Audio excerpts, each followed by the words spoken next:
Good morning, members, and welcome to this meeting of the Planning Applications Committee. This meeting is being live streamed and will be made available on the Council website for public viewing. And can both elected members and members of the public ensure their phones are either switched off or on silent. As for members of the committee today, remote participants, please follow the good practice guidance, which includes muting microphones and switching off your video when you're not addressing the meeting, writing speak in the Teams chat function when you want to contribute. If you're in the hall, you can do this on your iPhone or iPad. Please don't repeat contributions already made by other members. No material should be posted in the chat function if it is intended as part of the discussion.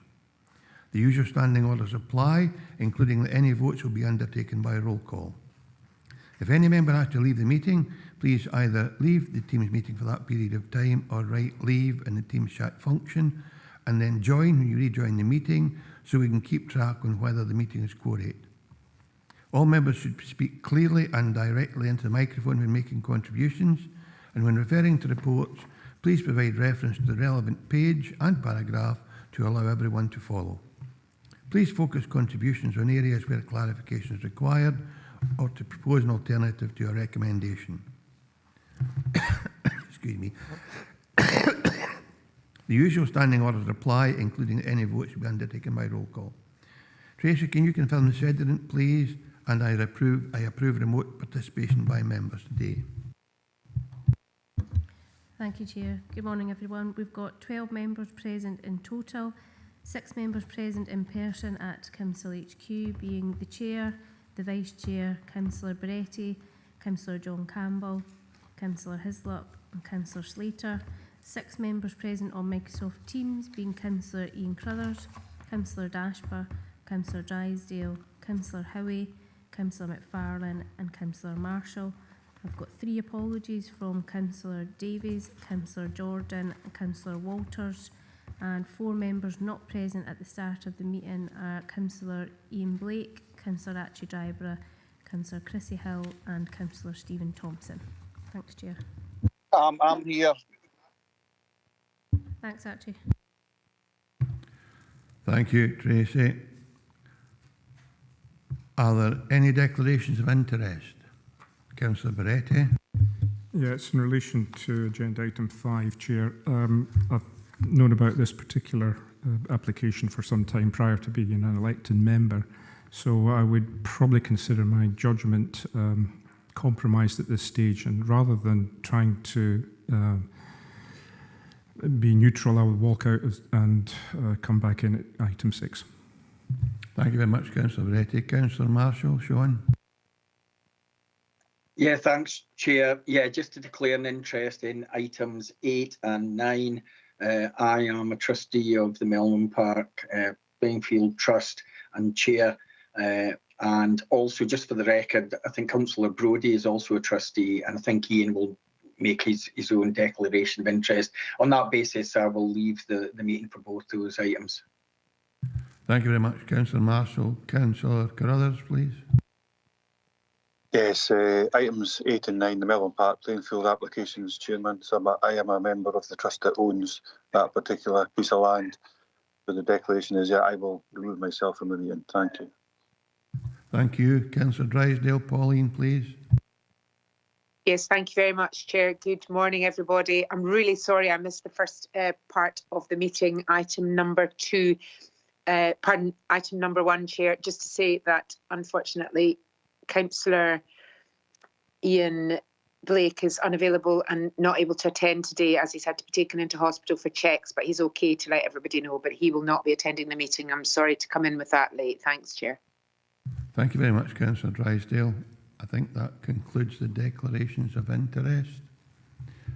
Move on to agenda item number 3, the minute of the previous meeting, 29th of May 2024, for approval. Members content this is a true record and we agree that the minute's accurate. Thank you. In that case, I'll now ask our clerk, Tracy, to outline the procedure to be followed at the meeting today.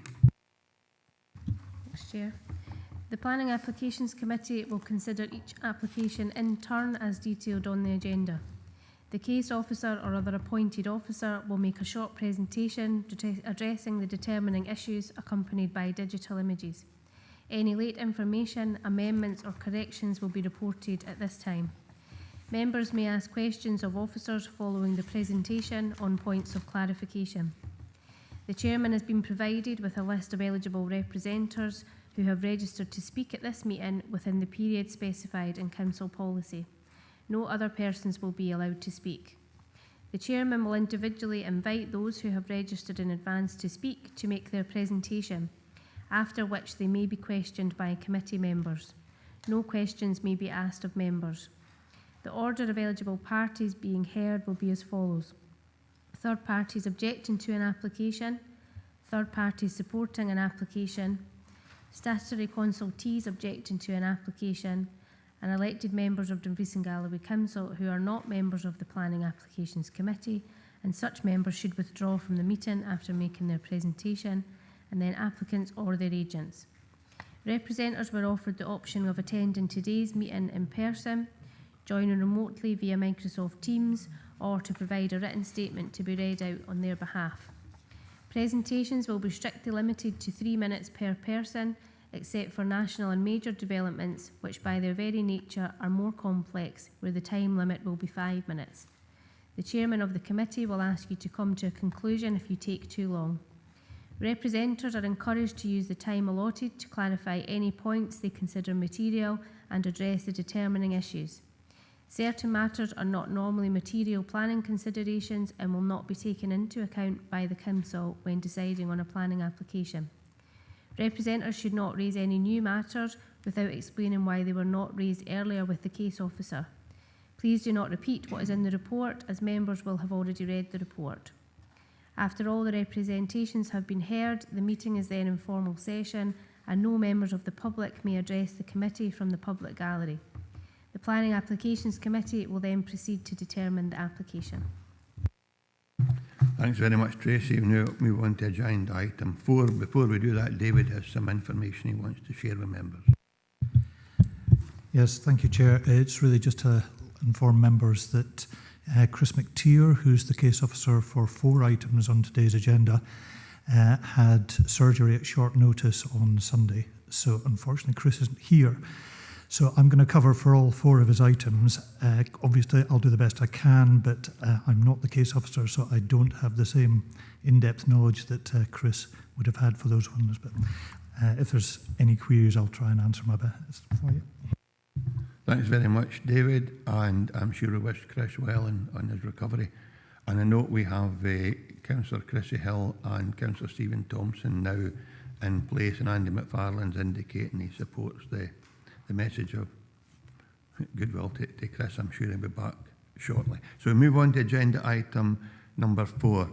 An application for the erection of 44 dwelling houses, formation of Suds Pond, access roads and pathways, 105 parking spaces, drainage layout, landscaping and associated works, approval of matters specified in condition 2, the layout, 3, design, 4, external appearance, and 5, landscaping of planning permission in principle.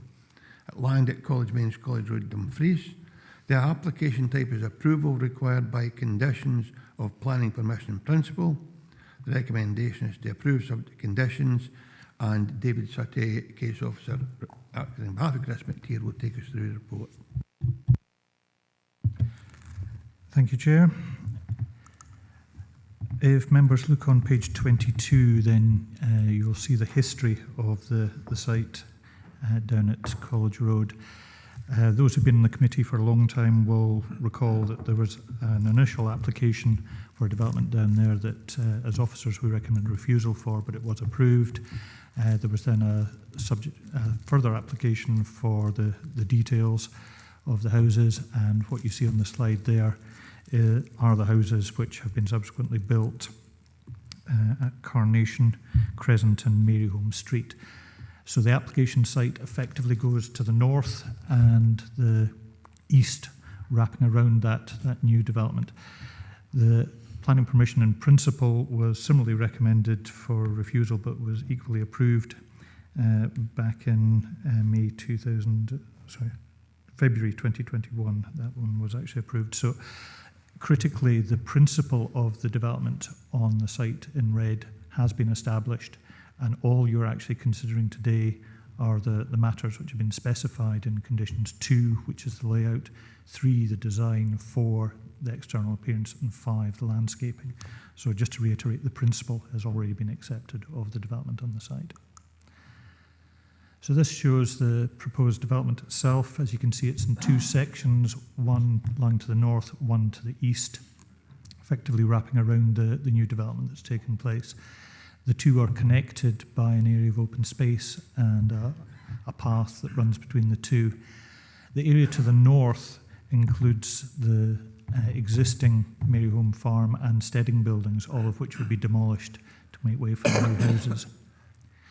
You can see there's an area of suds proposed down at the bottom of the eastern area being developed. That's the sort of the grey mass down at the bottom. So it's just to reiterate, these are the conditions which were reserved from the planning permission principle and which are before you today. You've got a total of 44 houses in the scheme. As you can see, there's a mix of the number of bedrooms and whether they're semi-detached or terraced or bungalows, cottage flats as well. And as set out at the bottom, the existing buildings are to be demolished.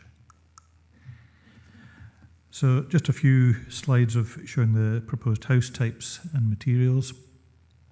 So there's H1, which is a terraced 2-storey property, and H2, which is a semi. Another type of semi is H3, and H4, again, another variation on the semis. And you've got a single-storey set of properties as well. And if I'm right, I think these are the flatted ones. Just showing the basic materials. So you've got interlocking grey tiles and then sort of brick blend on the walls. Some visualizations just to show what the street scene is intended to look like once it's completed.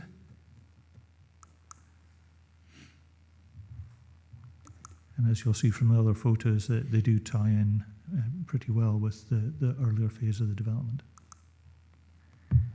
Proposed landscaping, you can see the areas in green with the suds pond to the bottom and then the linking section of footpath between the 2 parts. So a few photos. This is the access at the end of College Road into the existing farm. And similarly, the access to the eastern part would go through the existing development. Just where you see the close bordered fence at the bottom there, that would be removed and that road would then continue in. So these are existing steading buildings to the north which would go, and also the bungalow which is there at the moment, that would be demolished. And that's just land lying to the north of the farm, just where it abuts the tree belt before it moves on to the industrial land to the north. This is looking southwards down along the boundary of the existing farm and the new development that's already there.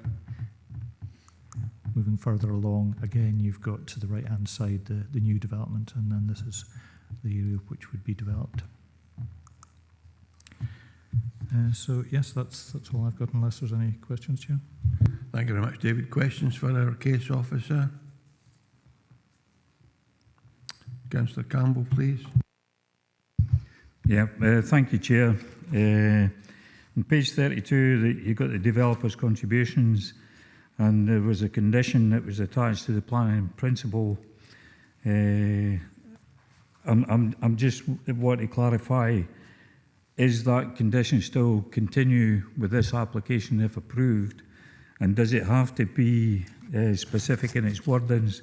Because we've got the second application coming up, and it actually says in that one that in the event that the developer of the proposed housing development hereby granted planning permission is not a registered social landlord. So does that need to be, the wording have to be more specific on that particular condition? Thanks, Chair. Thanks, Councillor Campbell. David? Yes, that condition which is on page 32 is what has been attached to the planning permission principle, so that remains.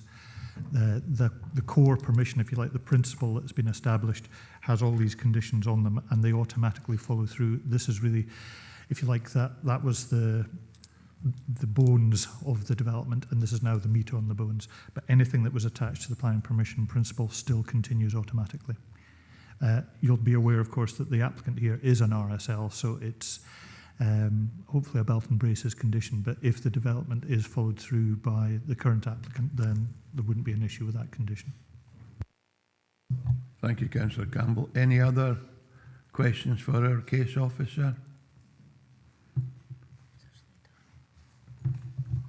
Councillor Slater, please. Yes, thank you, Chair. In the photographs, it shows a line of trees there. Are these trees within the boundary of the application? And if they are they to remain or to be felled? Thank you. David, please. Thank you, Chair. I'll just sort of run back to the start. What you can see there is if you look at the north part of the development in red, that photo is looking at, you've got the industrial development lying to the north of that. So these trees, to the best of my knowledge, are out with the application site, and they're the sort of buffer between the industrial development and what's proposed. So there's, to the best of my knowledge, those trees are not coming out. You can just see them at the very tip there, so they're just out with the red line boundary. Thanks very much. Thank you. Councillor Slater. Thank you. If there are no other members, we are now in session. So we have some registered speakers. First up is Ellie Gill, who's an objector and appealing person. Ellie, you will have 3 minutes to make your presentation. I will ask you to draw it to a conclusion in 30 seconds before the 3 minutes are up. And if you'd be kind enough to wait in case members have questions for you, I'd be grateful. So there's a wee button in the bottom of your console, and just whenever you're ready, Ellie, thank you. Okay, thank you. Good morning, ladies and gentlemen. Thank you for allowing me to speak. Our problem, I live in Carnation Crescent, and myself and at least 38 other residents are objecting to the access road via our estate. The estate is small. It's monoblocking all the way through the estate, and there's no pavements either. There's no safe space for more traffic to be coming through that area than there already is. So we are objecting on the basis that we would like a different access to the social housing. We fully support new social housing, 100% behind that, but it's the access road via Mary Holmes Street that we are objecting to, and would look for Wheatley to have another way of accessing rather than coming through an existing estate where there are no pavements to safely walk on. I would also just like to say in finishing that I don't know if any of the panel have actually been out to the estate to see it, but it's very small. You cannot get two cars going in opposite directions past at the same time at certain parts of that estate. So the increased traffic would cause accidents, potential pets, etc. We just would look to Wheatley to go via a different access to their new development, and fully welcome their new development round about us, but the access road is going to be a danger. Also, College Road itself is in a complete state of disrepair, so the added traffic coming down there as well would pose significant chaos to the people who are living there at present. That's my thank you. Thank you very much, Ellie. Do any members have any questions for Ellie or the first objector? I have Councillor David Slater, please. Yes, Chair. Regarding what the lady is saying there, looking at the photographs, it looks as if it will make that street very, very busy with all the extra houses. And she's asking for, could there be another access point? So really, that's it's probably an observation more than anything else. Aye, this is questions for our objector. Well, really, I can see where the objector's coming from here as regards the... That's for when we're in session, David. If it's not a direct question Okay. for the objector, you can repeat that when we're in session. Okay, thank you. Any other questions for Ellie, our objector? Councillor Hislop? When we saw the photos earlier, it showed that the access to the new development, it looked like it was a boarded up fence and that the road led to there. Has that always been the idea that that would be the additional access? I know in private housing developments over my side, they have the same arrangement where they have put in half a road because that's the section they're doing, and then the road's there to carry on later on. So has it been a case that that was always the idea? My understanding was that when Lorburn originally applied to develop the land, the top part of it was for elderly and the bottom part was for autistic people. So the dynamics have changed. There wouldn't have been as much traffic involved. And then obviously in the north part, the access is via the farm road. But if you're going to have so many houses with so many cars, in addition to what's already in the estate, it will create travel chaos because you cannot get two cars past each other. So we're just asking for Wheatley to consider an alternative access to their new estate, which we fully welcome. Thank you, Councillor Hislop. If there are no other questions, Ellie, thanks for presenting today.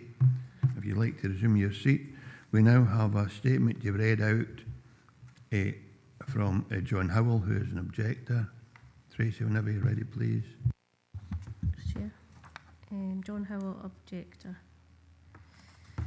I'm concerned to note that the report in front of you does not include any of the roads planning team's comments or recommendations regarding the proposed emergency vehicle access for this development. The proposed EVA utilises the Maxwell Town cycle path. In particular, the roads planning team response advises that an updated flood risk assessment has been provided as part of this application, and that this indicates that the previously predicted flooding of College Road will no longer occur.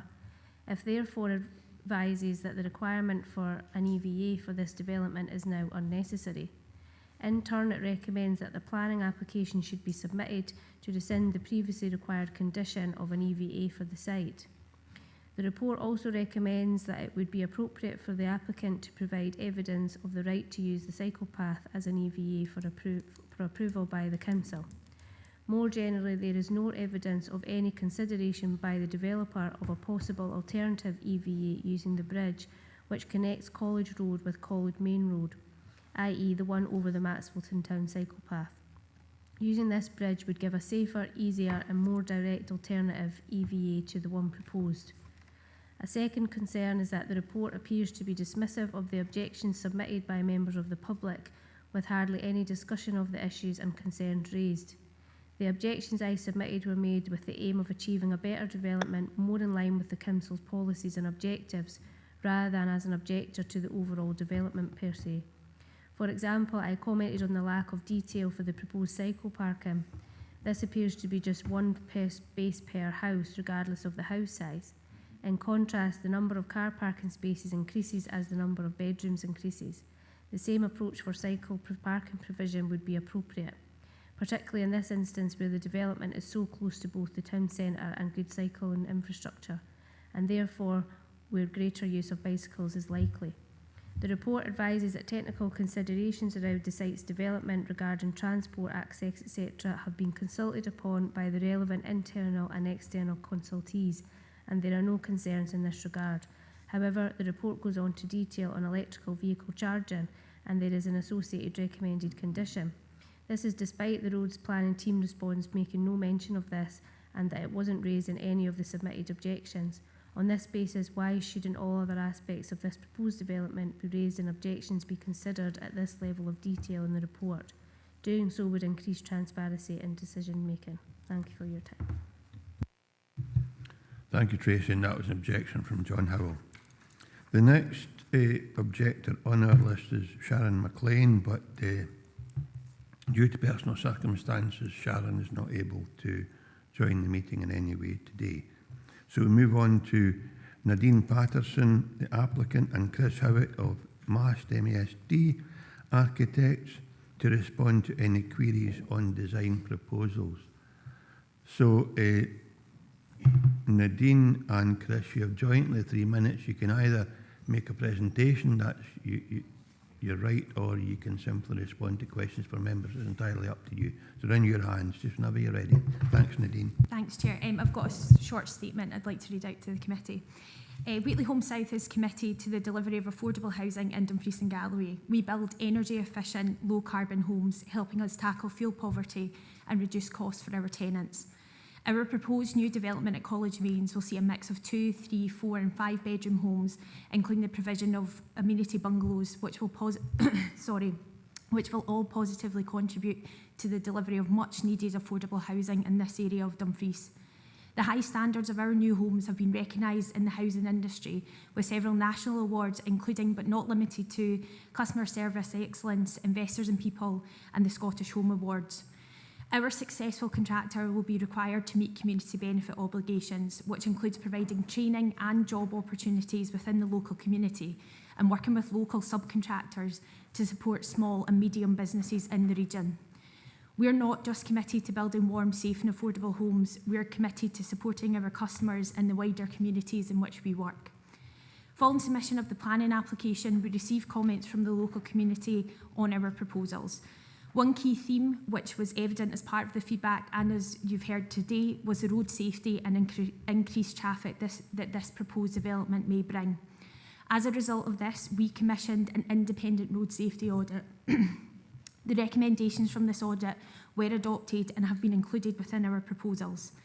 The development also benefits from being within close proximity to the National Cycle Route 7, and connectivity to this has been prioritised with the link between the two sections of the site designed for both cyclists and pedestrians. Another concern was around the impact that the proposed development will have on the health and well-being of existing residents. We completely appreciate the disruption that any development can bring to a community. However, we will work with our contractor to minimise disruption as much as possible. We're also keen that the second phase of this development seamlessly fits in with the already completed first phase. We've taken cognizance of this first phase in our design and have ensured that the usable open space that has been provided is there for all residents to use. We also want to assure the existing residents that this is a long-term commitment from Wheatley Home South. Our housing officers have patch sizes of just 200 homes. That's some of the smallest in Scotland. This allows them to get to know their customers and the communities that they work in. We'd also like to highlight that as part of our design development, crime prevention, safety and well-being have been paramount, and following consultation with Police Scotland, we have received agreement that the design of this scheme achieves a Secure by Design Gold rating. I hope this provides a level of comfort on our responsibility and commitment in delivering much needed affordable new homes, whilst complying with planning legislation and working with the local community. Thank you. Thank you, Nadine. Any questions for the applicant and architect? Councillor Giusti and then Councillor Beretti. Thank you, Chair. I feel like I'm going to be stealing Councillor Beretti's thunder here, but I'm here to ask about PV. And I would like to ask about your commitment to energy efficiency and carbon neutrality. But there's a lot of roof space on their homes that we've seen today that don't have PV on them, and you can maximise on that. Also, I'm seeing in your energy statement there's no introduction of batteries. Would these be things that Wheatley would be willing to do?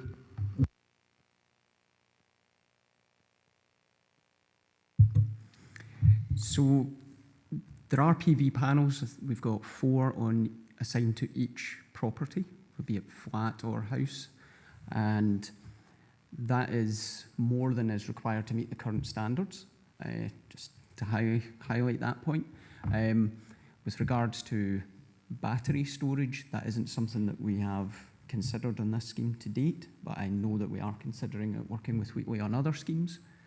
So it's something that could be done. You want to come back, Andrew? Yes, please, Chair. So 4 solar panels or PV for each unit, but when you've got a bigger unit, you'll have a bigger or a larger energy usage. So would if you've got a bigger family or more people in the house, it's going to be more of a struggle. Do you get where I'm coming with that? Coming to with that one? Absolutely. But PV obviously will generate energy on site. But all of the properties have air source heat pumps, which is also doing the same thing. The coefficient of the heat pump will provide more energy than it consumes. And combining that with the low air permeability, so the air tightness of the properties, it's a very low level, combined with the mechanical extract ventilation with heat recovery that we have in these properties, that it's a very, very sort of ecologically conscious design that has been prepared. But I know your point about additional PVs, and it's something that could be considered. Chair, could I just add to that? Sorry, it was just, so we've done a recent comparison of one of our sites at Johnston Bridge, which is hopefully going to start on site very soon, of the cost comparison which an air source heat pump property has against gas central heating. What we're finding is that a property that we completed in 2021 in Monreath is saving customers about £1,000 a year based on it being an air source heat pump versus a gas central heating property.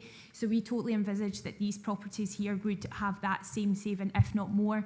As Chris has said, the mechanical ventilation recovery assists with that circulating air throughout the property, but keeping the property airtight. Thank you very much. Councillor Barretti, please. Yeah, thank you, Chair. And Councillor Giusti did steal my thunder there, but I would like to ask the exact quantity of kilowatt hours panels on each roof, because as Councillor Giusti has pointed out, and we've often spoken, electricity usage is going up in everywhere around this island, and certainly in Dumfries and Galloway. So as people get more and more electrical equipment, they're going to be wanting more and more, and it's going to be displaced across the time zone, whether it's 6 o'clock in the morning to 10 o'clock at night. So I'd like to see an attempt to put actually more PV on it. I noticed that there's no EV charging points, therefore is there going to be an infrastructure? And the other issue I would have, and it has been pointed out on page 24 by the roads officer, that there is an understandable issue about roads in that location. So are you going to work with the council to devise or determine the best way to access that location? So we've been working with the roads team since we submitted our planning application for this site. So that work continues. Obviously, we still need to have our road construction consent approval. So that will be ongoing, subject to us gaining planning permission today. So that'll be an ongoing discussion. We appreciate the roads is a big concern, and as I'd said in my statement, we had a road safety audit commissioned as a result of that feedback. And the feedback from that independent road safety audit has been included within our proposals, which the roads team have seen sight of. Thank you, Councillor Barretti. Councillor Pauline Drysdale, you want to come back? Because we're not discussing the roads today. That's not part of this application. Sorry, Chair, didn't answer the whole question about PV size. The architect's going to come back on that. Thank you. Thank you. The PV sizes, I would have to refer you to the energy statement that was within the report. I don't have that number off the top of my head. Apologies for that. With regards to the electric vehicle charge points, there is one provided for each property. That is a requirement in the technical standards as of July last year. So that will be provided. Tony? If it's okay, I mean, if you could provide us that, Councillor, so that we have an idea of what you say your standards are when it comes to PV, because it is an ongoing issue. And I'm fine with that, Chair. Thank you, Councillor Barretti. Councillor Drysdale, please. Yes, morning members. Thanks very much, Chair. Thanks, Sweetly, for your presentation and for the efforts made with regards to affordable housing. I just wanted to ask you, could you give us some details, please, on what Sweetly do with regards to soundproofing the new builds that you're considering in this planning application? For example, do you use fiberglass or specifically sound cancelling insulation materials? Thank you, Chair. Thank you. As part of the Wheatley specification, their standard specification, they go above the baseline requirements in the technical standards outlined by the Domestic Technical Handbook. There are levels above that, and part of that is the level above that is called the silver standard, and that is the level to which we will be adhering to for these dwellings. Thank you. Thank you, Councillor Drysdale. If there are no other members looking to ask questions, Councillor Slater. Yes, thank you, Chair. Just a couple of points. They talk about the PV and the roof.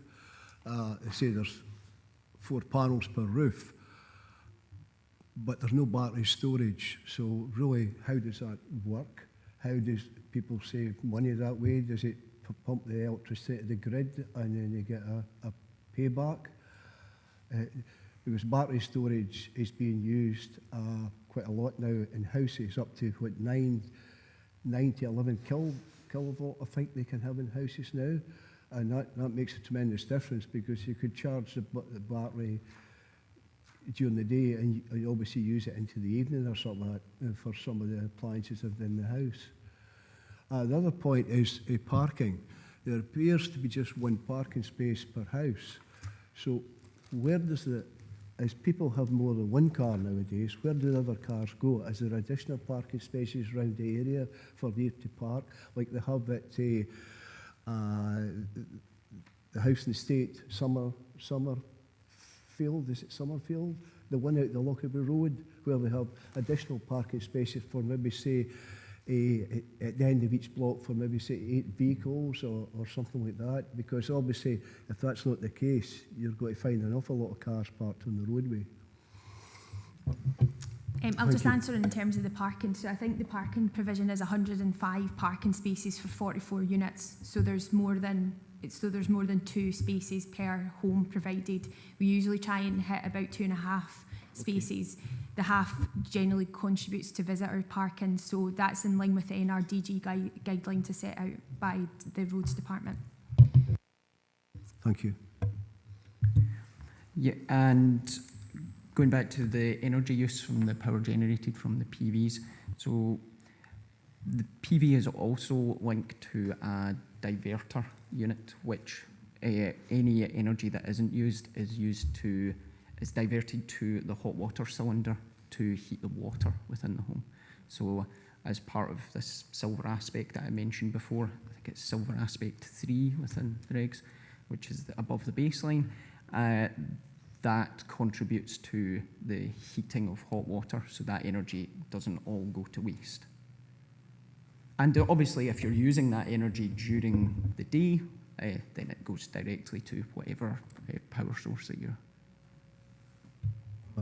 Right in saying that each panel at peak times and peak sunshine generate about 400 watts. Am I right saying that? I couldn't confirm that straight off the top of my head, but I know they improve every iteration of panel that they get. They do improve in performance. Thank you, Councillor Slater. David has the information for you if you want it. Yeah, just looking at the energy statement, it says panel power up to 340 watts, 4 per plot. Thanks very much for that helpful information, David. No other registered speakers, questions for the applicant and agent, so thank you very much for being here today. Members are in session. Councillor Giusti. Thanks, Chair. It's not for a proposal or anything, it's a question of, is it within our gift to condition more solar panels or PV to bring this closer to net zero? Is that within our gift? I'll ask Mr. Sutty, but I don't think so. We're here to determine the applications before us today. Mr. Sutty, please. My view is, would it be reasonable, which is one of the tests for conditions.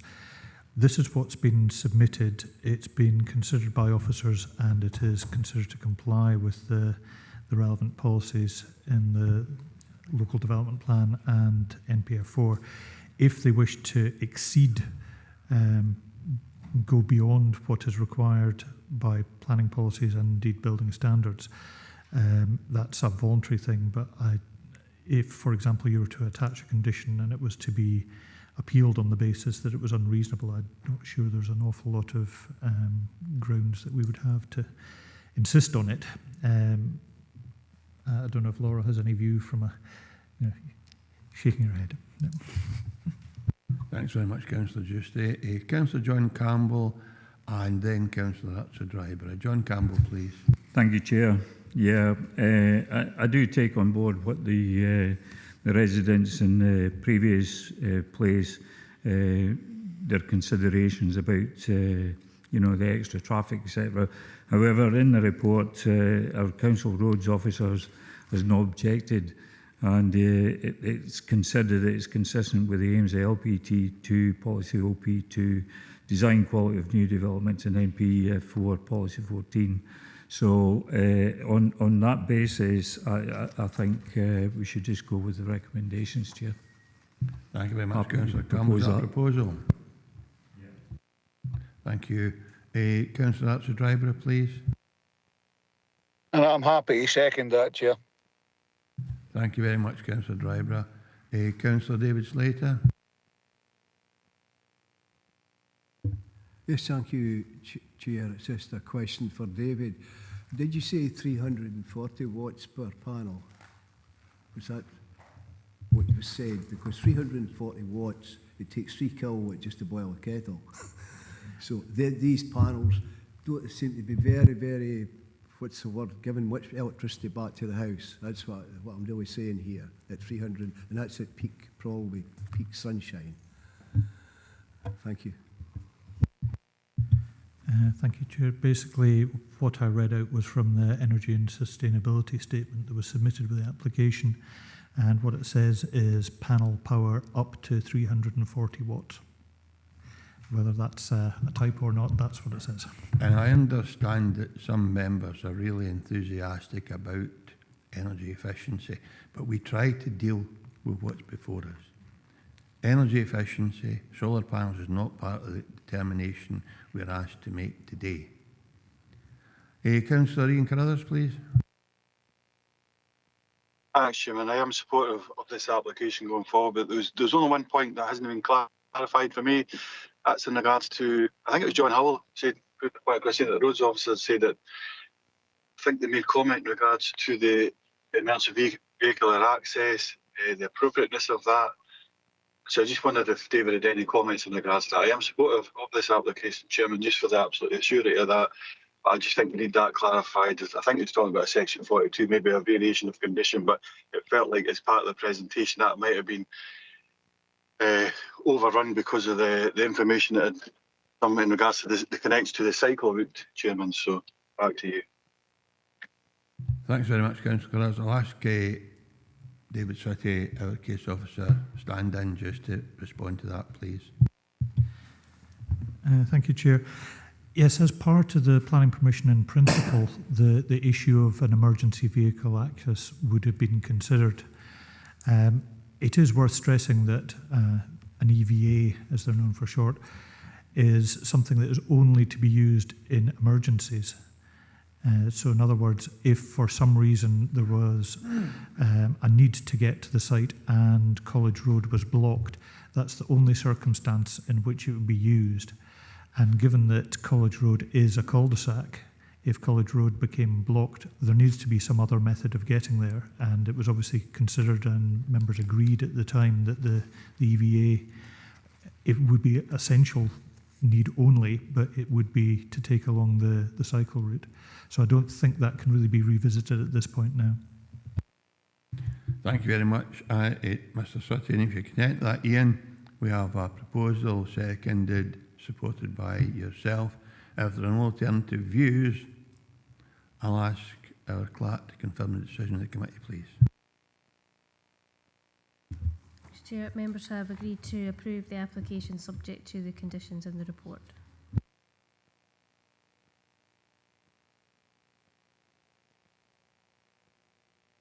Thank you very much, Tracy.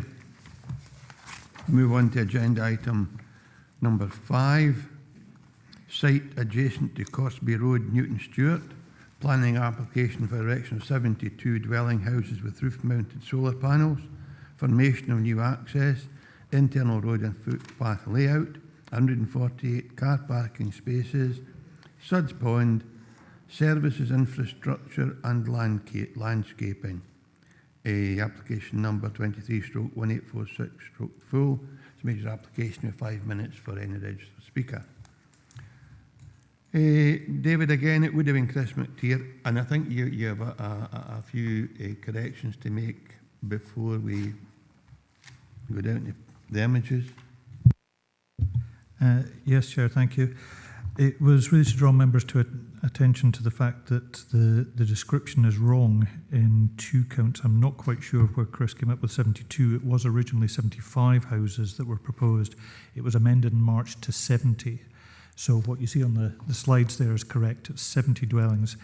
Instead of the 146 parking spaces, it's actually 163 if you include the 19 visitor parking spaces that are included. So just to be clear, that's 70 houses, 5 were deleted from what was originally submitted.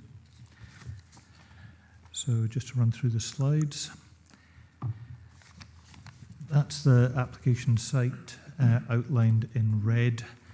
Now the vast majority of the site, in fact beyond what you see on the slide there, is identified for 63 houses in Local Development Plan 2. It's under NTS.H4, and that includes the whole of that sort of rectangular area. So that area to the northeast has not been included as part of the application site, but is identified for housing. So you can see the location of the site where you've got Corsby Road runs along, you've got Douglas Ewart High School over to the east, and then other housing development to the north-east, and indeed to the south at Corsby Road. The land to the west is a playing field, and the site is surrounded by dry stone dikes, as the photos will show. So this is the proposed layout plan. You can see that the eastern part of the site is where you have a large proposed suds area for drainage. It's an L-shaped spur where you've got the main road runs up north-south, more or less, and then there's another area of land running along the east-west axis. You've got a proposed new pedestrian and cycle footway running along the south of the site. This is just to show what I'd mentioned before, is that's the site that is NST H4 in LDP2, so that entire area is identified for housing. But as you'll see, the northeast quarter has been removed. That's not part of the current application. So this is just to clarify exactly what is proposed in the layout. You've got 70 dwelling houses proposed, mix of detached, semi-detached and some terraced, single-storey and two-storey. The vast majority, as you can see, are 32 two-bedroom semi or terrace properties. And mentioning there again about 163 parking spaces, including the 19 visitor spaces. That's maybe a point worth making, given the question that Councillor Slater just raised about visitor parking before in the other scheme. And dry stone walls to the north, the west and the east would all be retained. Just a few photos of the various house types which are proposed. So this is H1, two-storey property. H2 is another two-storey. And you've got H4, again two-storey semi. Single-storey properties as well as H9 and H12. And then you've got one quite considerable property. I think it does 6 bed spaces from memory, just to cater for the different needs in the area at H15. And H16 is another larger detached property. So we've got some visualizations, just looking into the site so you can get a feel for the type of development that is proposed. Now, one thing that is worth mentioning is that the site makes site identification and policy sets out a number of things which are required. One thing it does recognise is the fact that you've got a slope across the site, and it does have a requirement really to try and avoid the skyline positions. Now, you'll notice that that north-south line does actually follow along the western boundary and does head right up for most of the site. I've noticed that it does actually eat into the site a little bit, so the houses would be set down by a metre or so to try and offset that, and that entire northeastern quarter is not going to have houses on it at all, as you've seen. So this one here, you're looking west along the site frontage with the Drystone Dyke that's there. Panning right from that, you're seeing the edge of the field there with the Drystone Dyke running up there as well. And again, you can see the slope as you're looking north there, the rising ground, which then also falls down, as you'll see in the following photos, to the east. So that's looking down more towards the main part of Newton Stewart. And panning again, you can see better, but you can just about see the school through the trees there. And then the existing housing development to the northeast of the site. And that's looking further down Corsby Road, where you've got the houses on the opposite side of the road. And this is within the site, so again, it just gives the feel of the topography. So happy to answer any questions, Chair. Thank you very much, Mr. Saté. Questions for our case officer. Councillor Hislop, please. Chair, with relation to the land that's not included from the site, are you saying that there'll never be houses in there because we've got internal roads going in, and we saw in the last one there was concerns with regards to no pavements with additional traffic going in. So if that was to be developed, is there another access to it, or have they taken into account that there might be additional traffic in the future? Just to sort of make sure that we have that in place. Mr. Saté, but I'm sure if it's included the whole site in a development plan, then an application could be brought forward in the future. Mr. Saté. Thank you, Chair. Yeah, Abby, would you mind putting that the site plan up? I thought it might be useful to have a separate site plan which is a little bit clearer so you can zoom into it.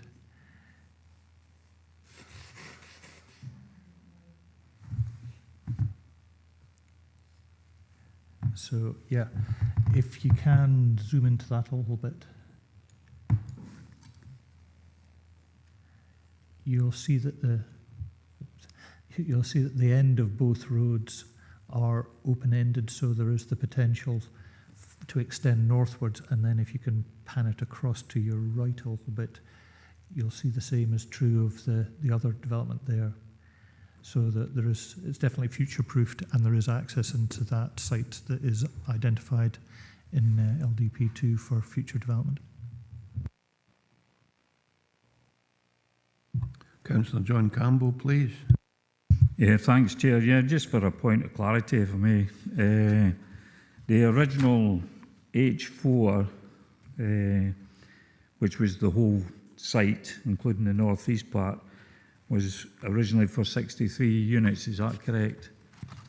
And now we're being asked for a smaller site, but an increase in the number of dwellings. I think you said that it's now 70 as opposed to 75, which was in the report. Is that correct? Mr. Saté, please. Thank you, Chair. Yes, the entire site is identified for 63 units. It is only a ready reckoner. It is where the LDP team have had a look at a site and given an approximation of density, factoring in a number of different options, for example, single-storey detached properties, terrace properties, things like that. So it's not binding on the council, but if you're going to exceed the number, then you've got to demonstrate that the scheme is suitably developed. You've got enough open space, there's space between the properties to allow it to breathe effectively, and you're not overdeveloping the site. So having had a look at as I say, they've taken it down from 75 to 70, which has addressed a number of our concerns, including adding in a play area and making sure that the site has that access for the footway and the cycleway along the front, which is required, and a suitable SUD scheme. So for all those reasons, the ready reckoner figure in LDP2 of 63 is not binding, and provided it can be demonstrated that the site is capable of accommodating what's proposed, then that is acceptable. Thank you, Councillor Campbell. Whose hands up, Tracy? Councillor Hill. Huh? Hill. Chrissy Hill. Chrissy Hill, please. Councillor Hill. Yeah, thank you, Chair. Can I just ask for some clarity on the road access? Because it's a single track road coming from Bankirk, which is just off the 75 at the top, and it's only has a couple of passing points. And then as you come up the bottom way past the Douglas Stewart High School, that road is extremely busy, which is the road that floods continuously during bad weather. I'm just asking, is there going to be any other road access into the scheme? Because when the buses are coming from the school to drop off in the morning or pick up on an evening, along the single track road where there's passing places, the traffic backs up and you can't actually get along that road, which is a couple of yards up from where this development's going to be. And I think the traffic along there is going to be absolutely horrendous. So if I could just have clarity if there's going to be new roads put in place. Thank you, Councillor Hill. Mr. Sutty. The short answer to that is that it is a site which the council has identified for development in its local development plan. So I have to assume that was all fully considered at the time in that it's been allocated. There's no off-site works proposed that I'm aware of related to this application, although there are requirements, and you'll see in the conditions, for a traffic management plan to ensure that at least the construction is taken out properly. But no, because the site is identified for development, that's basically the position that the council is in, that has been identified for housing. Thank you, Mr. Sutty. Thanks, Chrissy. Did you want to come back? Yeah, so just for clarity, there's going to be no extra access put in whatsoever. Mr. Sutty. The access is solely to the one that you see on the plan that was shown before at the southern part, coming off Corsby Road. There's no other access proposed into it or out of it. So no improvement at all to the road access in and out of where the estate's going to be built. Mr. Sutty. That's correct. Thank you. Thank you, Councillor Hill. If there are no other questions for our case officer, we move to the register of speakers. We have 4 statements to be read out. So Tracy, our clerk, will name each objector and then read the statement. Whenever you're ready, Tracy, please. Thanks, Chair. First statement is Paul Assels, and that's subject. Thank you for the update on the planning application for the site in Crosby Road, Newton Stewart. Due to very short notice, I am not able to attend the meeting on the Wednesday, the 26th of June, and I'd like my concern raised at the meeting. These were highlighted in my objection to the development, and to summarise, these are: 1. Corsby Road is a single track lane close to the site and will be used as a principal access route to the development. Will the developers be putting in a new road fit for purpose? 2. Has proper consideration been given to drainage on the site, especially rain-water runoff? Even without more houses, drainage issues happen during periods of heavy rain. 3. The new development is a 20-mile-an-hour zone due to Douglas Stewart School. Twice a day we have large coaches and many cars accessing and leaving the school via the narrow single-track lane.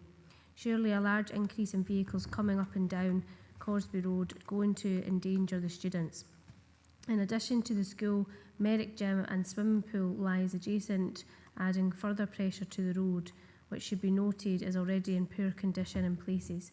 Given the site location is highly likely residents will be coming and going mostly by car, either for work or to visit the town centre. This will be bound to have a knock-on effect all over the town. I did not raise the issue in my objection, but it is also concerning that several hundred new residents will bring pressure on already stretched public services. Are we going to get additional doctors, dentists and teachers? Is that one, Chair? Thanks, Tracy. The second statement is Shona McDowell, objector. I write to you in respect of the above proposed build. I have made my concern clear in the objection that I have submitted previously. However, I wish to make a final plea to the committee members to consider the irreversible damage that will be inflicted on the community of Newton Stewart should this development be approved. I am acutely aware that the decision is likely to be made by members who have no knowledge or connection to Newton Stewart, so I would emphasise the importance of considering the views of local people who do know the area and its limitations in accommodating such a build. The local community simply do not have the local infrastructure to accommodate the number of people who will be housed within this development. There are no spaces within our local schools, GP surgeries are at capacity, and our dentists, and as are our dentists and pharmacies. I would suggest it would be negligent of committee members not to consider the wider consequences for new residents for this development with no local amenities available to them should it be approved. The wider consequences to current residents are also very real, particularly in relation to the risks that increased traffic in excess of 100 cars will have on the road beside the high school. With a danger to life alike consequence on already busy roads which offers little more than single track travel, are committee members willing to take accountability should they approve the development for the potential death of a child? Traffic at peak times on this road presents more risks to our children, and adding to this would be simply reckless. Whilst I appreciate the need for housing and current pressures, this site and local community quite simply is not fit for purpose of this development, and I would like to extend my grave concerns to committee members regarding the site and make a plea to make the right decision by objecting to this proposal. Thanks, Tracy. And the next objector is Andrina McHarg. I would like to strongly object to the large development proposed for Corsby Road, Newton Stewart. The local development plan states that the development in relation to Corsby Road should be considered against national policy NE2 regional scenic areas, and care should be taken with design, as this is a site with significant intrusion and it should be avoided on the skyline and when viewed from Maxwell Drive. These points have already been clearly dismissed, as this will intrude on Maxwell Drive, overlook into homes and will have loss of privacy. The skyline and entrance to Newton Stewart with double-storey houses on top of the hill will totally destroy along the most outstanding scenic area the community of Newton Stewart is lucky enough to hold. This would be a travesty to our community. This local scenic area for the proposed development extends over all the surrounding hills, which attracts locals and also visitors to our town. Newton Stewart, the gateway to Galloway Hills. To intrude on this skyline would have an adverse effect on the community and visitors alike. 72 houses with an extra 145 plus cars would be inappropriate and an overdevelopment of this green belt land. It would have an adverse effect on a school road that is not built for heavy traffic. It is narrow and single track in most places and extremely busy, causing health and safety issues for the school children who use this route for school and recreational purposes. And also this is a very popular route with the community who use it for recreational too, as well as stargazing in our dark sky area. The extra traffic would cause a health and safety issue for the whole community with the increase of traffic for the new proposed development. There is frequent congestion, especially at peak times on Corsby Road, and also the link roads towards the town centre from both directions from this site, and an increase in traffic would be detrimental to both this area and the town. Thank you, Tracy. And the last one. Last statement is Gary Marshall, objector. I wish to raise the following points for consideration today. Whilst the need for social housing is critical in Scotland, Overall, careful consideration needs to be taken when large-scale developments are planned in town environments. Hence the reason for the local development plan, as it considers the impact of the particular area for all time to come. The local development plan SEA assessment dated October-November 2016 considered this site, and there were a number of issues raised in relation to the hilltop site and the impact on the skyline of Newton Stewart. Particular points for the committee to consider today are: under culture and heritage considerations, the plan considered if the development of the site affected any of the following, including their setting, and highlighted that the site had no listed buildings and was outside of the conservation area. However, as a raised site, care should be taken with design. In relation to landscape, the plan considers the impact on the landscape and highlighted development should be limited to lower areas, and any development should be considered against policy NE2 regional scenic areas. Although a number of concerns have been raised around this development, it appears that these very important points set out by the Council in the local development plan have been completely bypassed to push through buildings as many houses as possible, despite the advice that the policy has on regional scenic areas.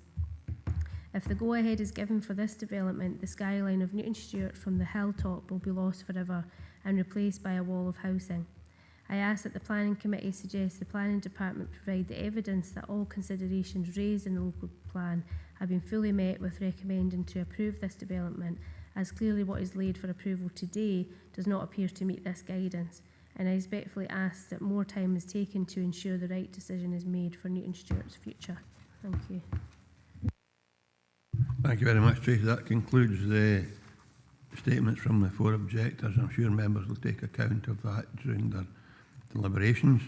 We now have the applicant Fiona Pennington and Morag Milne. If you'd like to come forward, please. I'm sure you've been following the process closely. You will have 5 minutes to make your presentation. I'll remind you 3 minutes to go, 30 seconds to go to draw it to a conclusion. And if you'd be kind enough to wait in case members have questions for you, I'd be grateful to ladies just whenever you're ready. Thank you. At Wheatley Homes South, we have an ambitious target of delivering almost 900 new homes across Dumfries and Galloway over the next 5 years. In doing so, we're committed to developing homes and supporting communities where there is a housing need. To achieve this, we consider brownfield and greenfield sites, as well as the reuse of older properties. Wheatley's investment is more than just the bricks and mortar. It's about creating a better and sustainable future for communities and our tenants right across Dumfries and Galloway. We appreciate the change that a new housing development can bring to any community, and we are dedicated to ensuring that our customers can integrate with existing residents. Our housing officers each manage around 200 properties, meaning they can get to know their customers and the communities they work in. Our housing staff work agilely, allowing them to spend the most time possible in the community. This project is a long-term commitment from Wheatley Homes South to Newton Stewart. Our commitment includes continuous engagement with the community and the provision of community benefit. Our contractors are contractually obligated to work with the local community, as well as providing employment and training opportunities. And just to clarify the comment made by Councillor Hill, as part of our proposals, our contractor will carry out improvement works to the pedestrian routes along the site frontage on Corsby Road, providing an upgraded cycle and pedestrian path from the high school to the playing fields. Our contractor will also make the provision of passing places on Barnkirk Road, all as agreed with the local roads authority. We gathered feedback on our proposals through the pre-application inquiry process, meetings with the community and the Community Council, as well as from statutory consultees. Following submission of the planning application, we received further comments on the proposals from both statutory consultees and the local community. There were recurring themes with this feedback which we wanted to address and revise our proposals to suit. A main concern raised by the Community Council was the number of dwellings included within the proposal, and as such we have reduced the number of homes from 75 to 70. The Community Council also raised concerns regarding the visual impact of the site. The reduction in the number of homes allowed us to remove the retaining wall in the eastern part of the site, which in turn has reduced the impact on the skyline from Maxwell Drive. There is now a minimal impact on the skyline. In addition to this larger change, we have also adjusted the layout. We have removed the original stepped pedestrian access from Crosby Road and have created a fully accessible path into our proposed site. This path can also be used as a secondary emergency vehicle access road. Adjacent to this access, we have introduced a play area, the location of which will allow use of this space by residents within the development and also the wider community, as it is located just off the path connecting the town to the playing fields. The Suds Basin has also been moved deeper into the site through discussion with Scottish Water, which will further minimise the impact from Crosby Road. This is supported by the addition of further green space throughout the development. We would like to note at this time that we have secured technical approval for the property designs and are working closely with Scottish Water to conclude the application process with them. I hope this provides a level of comfort on our commitment not only to the development but to the local community, and summarises how we have reacted to comments received from both members of the public and the statutory consultees whilst complying with planning legislation. It is our aim through these proposals to develop warm, healthy and affordable homes which are much needed in the region. Thank you. Thank you very much, ladies. Any questions for the applicant's agent, Councillor Carruthers? Thanks very much, Chairman. No, thanks very much for your presentation here as well. It's so obviously, Chairman, I've just came into the meeting, not literally, I was in virtually, now I'm in physically. But as part of the previous points raised, which you've touched on with Councillor Hill. So I think the points you raised and the question she asked was, is there any off-site infrastructure being suggested here? And I think the answer I got from Mr. Sutty, he wasn't aware of it because it wasn't within the site boundary, but just been outlined that actually there probably will be. That's the proposal to address some of the concerns. So I just wonder, have we got any detail in regards to what, by the way of plans or anything? I know we've had a verbal update, so it's maybe for yourself first, and if not, I'll bring it up in session later on, Chairman, through you. Any detail in regards to what the off-site infrastructure might look like? So as part of the planning process, we appointed a transport consultant and they worked with the Roads Department to develop and agree the positions for, I believe there are 4 passing places between the site entrance and where it meets the Bangkok Road meets the, sorry, I can't remember the name of that road. So there will be 4 passing places within that zone. It is included within the planning application, so it will be on the portal, that drawing with the locations of them. Thank you, Councillor Carruthers. Councillor Slater, please. Yes, Chair. The question I'd like to ask is, you're creating pathways in that, but as time goes by, will you be maintaining these pathways? And also the fact, do you take into consideration the size of the community and the amount of houses you want to build in that community? And obviously there've been probably no more extra facilities. So do you actually take that into consideration when you look to build 70 odd houses in it? Thank you. So in terms of the pathways within the site, so the new cycleway that's going to connect the existing school to the playing fields will actually become adopted, so it will be maintained by the council for the first kind of year post completion of the development. It would be maintained by the contractor, and then at the point of adoption it would pass over to the council. Everything within the site, the roads within the site, 'cause it's a shared surface, again, would all be proposed to be adopted by the council, so maintained by them at the kind of point about a year after the development. In terms of the number of houses that are being built, as Mr. Sutty said earlier, the principle of building housing on that site was identified within the local development plan. The kind of provision of extra facilities is something that's dealt with at that point when sites are allocated. It's not something that is part of the planning process for us as an applicant developing the site. Thank you, Councillor Slater. I have Councillor Hill and then Councillor John Campbell. Thank you, Chair. Yeah, I note in your response to me that there's going to be 4, did you say, passing points? There is actually 2 passing points already there. So you're just going to include an extra 2, not an extra 4, or have I got that wrong? And also the extra provision will create more family homes, which will bring more children, and you're putting in the play park. Will the play park be suitable for older children or just for younger children, as it is on your site further down in that area? And the provision for education within the schools, has Wheatley Home looked at how that will affect the schools with the local catchment school being to capacity as it is, please? So in terms of the passing places, the 4 locations that have been agreed are different to what is already there, and that's because there needs to be a certain distance between them in the taking into account sightline. So obviously the road is not a dead straight road. So there will be provision of 4, and the location site of those has been agreed so that there's the correct distance between them. In terms of the school provision, the education response to the application, they did not object to it. Wheatley as a affordable house builder are not required to make developer contributions for education, but at the time of the application so basically the response from education is that there is no requirement at this time.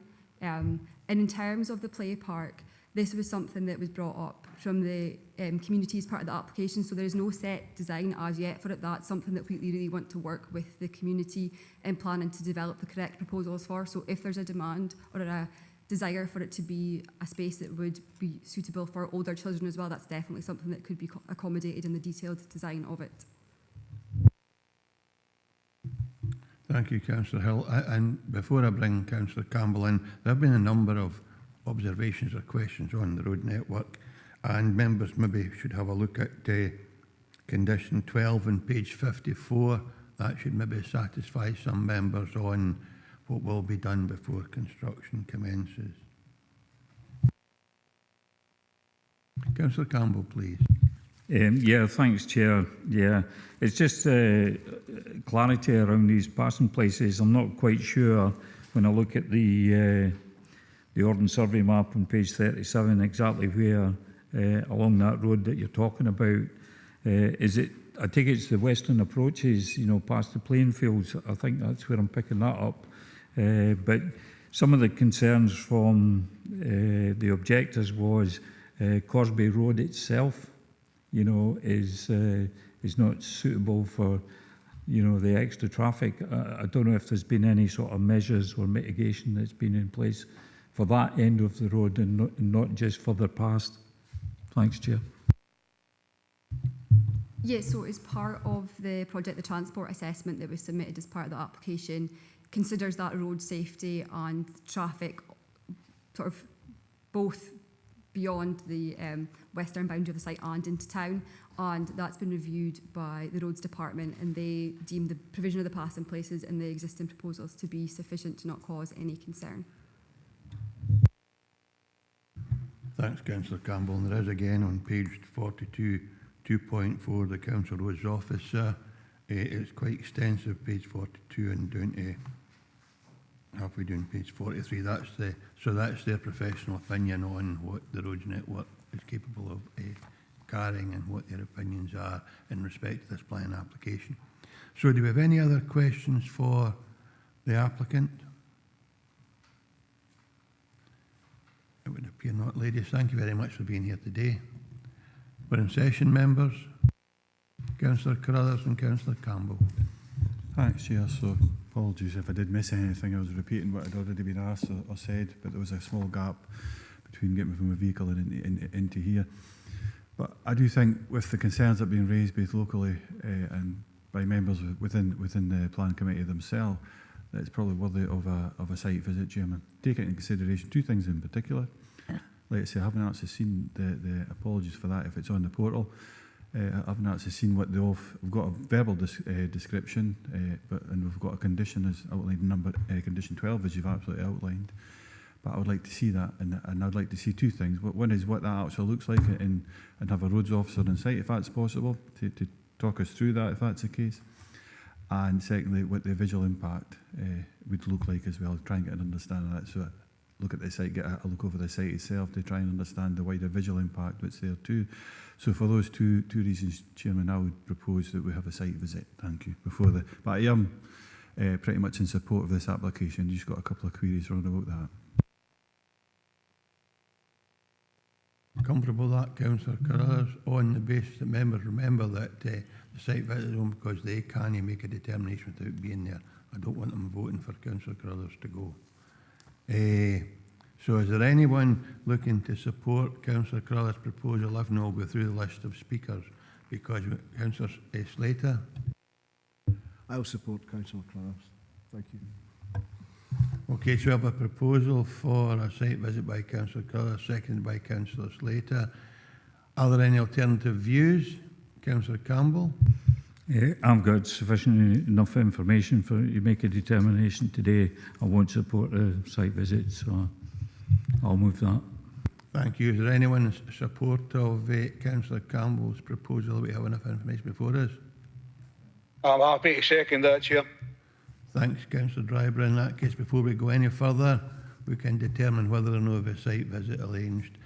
Trace, can you take us through the process, please, and then the roll call? Thanks, Chair. So we have a motion proposed by Councillor Carruthers, seconded by Councillor Slater, and that's to defer consideration of the application for a site visit to be arranged. An amendment proposed by Councillor Campbell, seconded by Councillor Driver, is to determine the application today without the need for a site visit. I'll proceed to the vote. Chair? Amendment. Vice Chair? Motion. Councillor Beretti? Oh, sorry, I marked him off, sorry. Councillor Campbell? Amendment. Councillor Carruthers? Motion. Councillor Dashper? Motion. Councillor Driver? Amendment. Councillor Drysdale? Motion. Councillor Hill? Motion, please. Councillor Howie? Amendment. Councillor Hislop? Amendment. Councillor McFarlane? Amendment, please. Councillor Marshall? Amendment, please. Councillor Slater? Motion. Councillor Thompson? Amendment.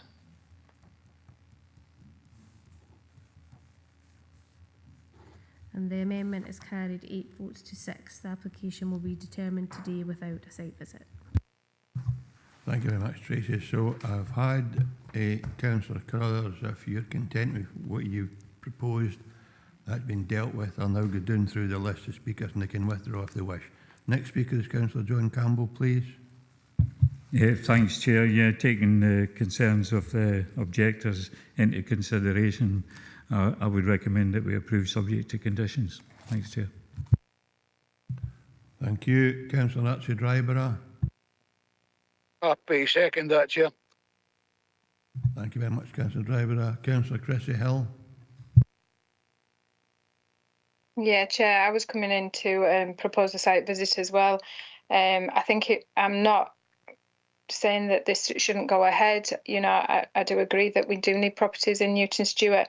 I have grave concerns over the roads, and I think the conditions need to really look at the roads coming up from the town as well as going out of the town, because it's a one-way system coming up through the town, and it's going to cause massive traffic problems. I live in the town, so I know. So I think the conditions need to highlight that. Thanks. Thank you. So that will be taken account, but the determination as, or the application will be determined as is set out in the papers.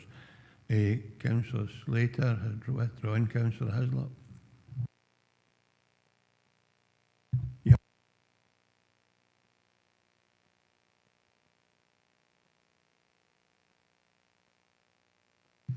Councillor Hislop. Chair, can I have clarification? Councillor Hill said there that the street from the town centre is one way. Is that one way in or one way out? Because my understanding was, is it Corsby Road is actually two-way, because I've travelled up and down that street when I've been at Blairmont Park for the football. Just clarification on that point. I don't know if we can get clarification, Mr. Sutty. To the best of my knowledge, it's two-way traffic, but it's single track. I think, I'll bow to local knowledge on that one, I'm afraid. But we have a motion here and a seconder. So, Chrissy Hill, please. Councillor Hill. Crosby Road is two-way traffic, but coming up from the town, you have one route that you can come up, which a lorry couldn't get up. And then you have a route that comes on a very narrow single road along coming up. So the access from the town is horrendous. Thank you, Councillor Hill. That clarifies the question Councillor Hislop had. So we have a proposal to approve the recommendation, the application subject to conditions. Is there an alternative view? Councillor Carruthers. There's not, but I just suppose for Mr. Sutty, I'm going to look at condition 12, and I'd looked at that previously before he mentioned it. Does that satisfy, do you think, the concerns that are being raised, or should we beef that up? Mr. Sutty. Yes, apologies, I'd missed that earlier, so I didn't want to mislead the committee on that. It's just, as I say, Chris not being here today, I hadn't picked up on the fact. But yes, condition 12 certainly looks at passing places being put in accordance with a drawing which has been specified, and that also follows through with what roads officers are recommending.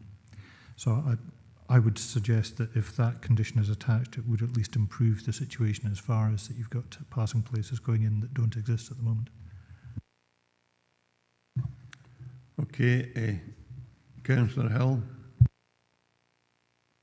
Is it possible to add a condition to look at the road then coming up from the town, because that's the road leaving the town? Because it's a single track, there's probably about 200 metres that's double. Thank you, If that- Councillor Hill.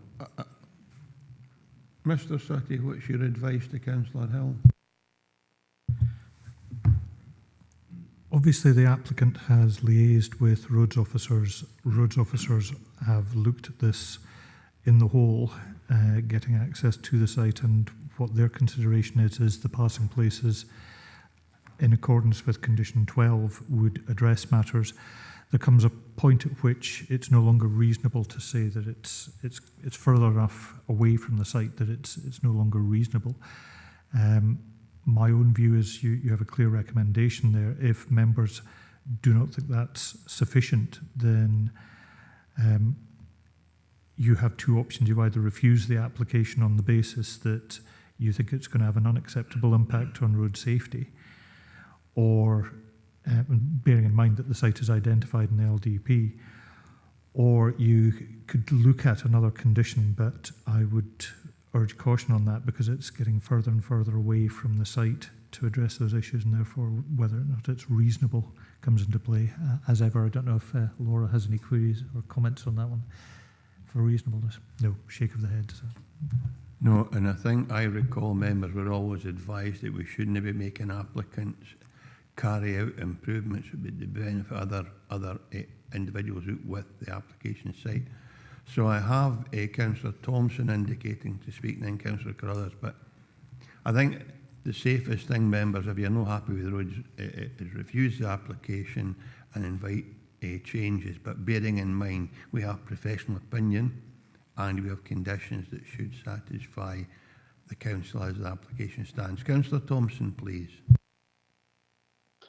Thanks, Chair. Yeah, so it's just on that point more generally, and I think maybe clearly there's a gap in what communities and elected members think about infrastructure that serves developments and how much that can cope with, and then obviously roads officers have their professional view on what that might look like insofar as allowing sites into an LDP, to say that they have that capacity to cope with that. So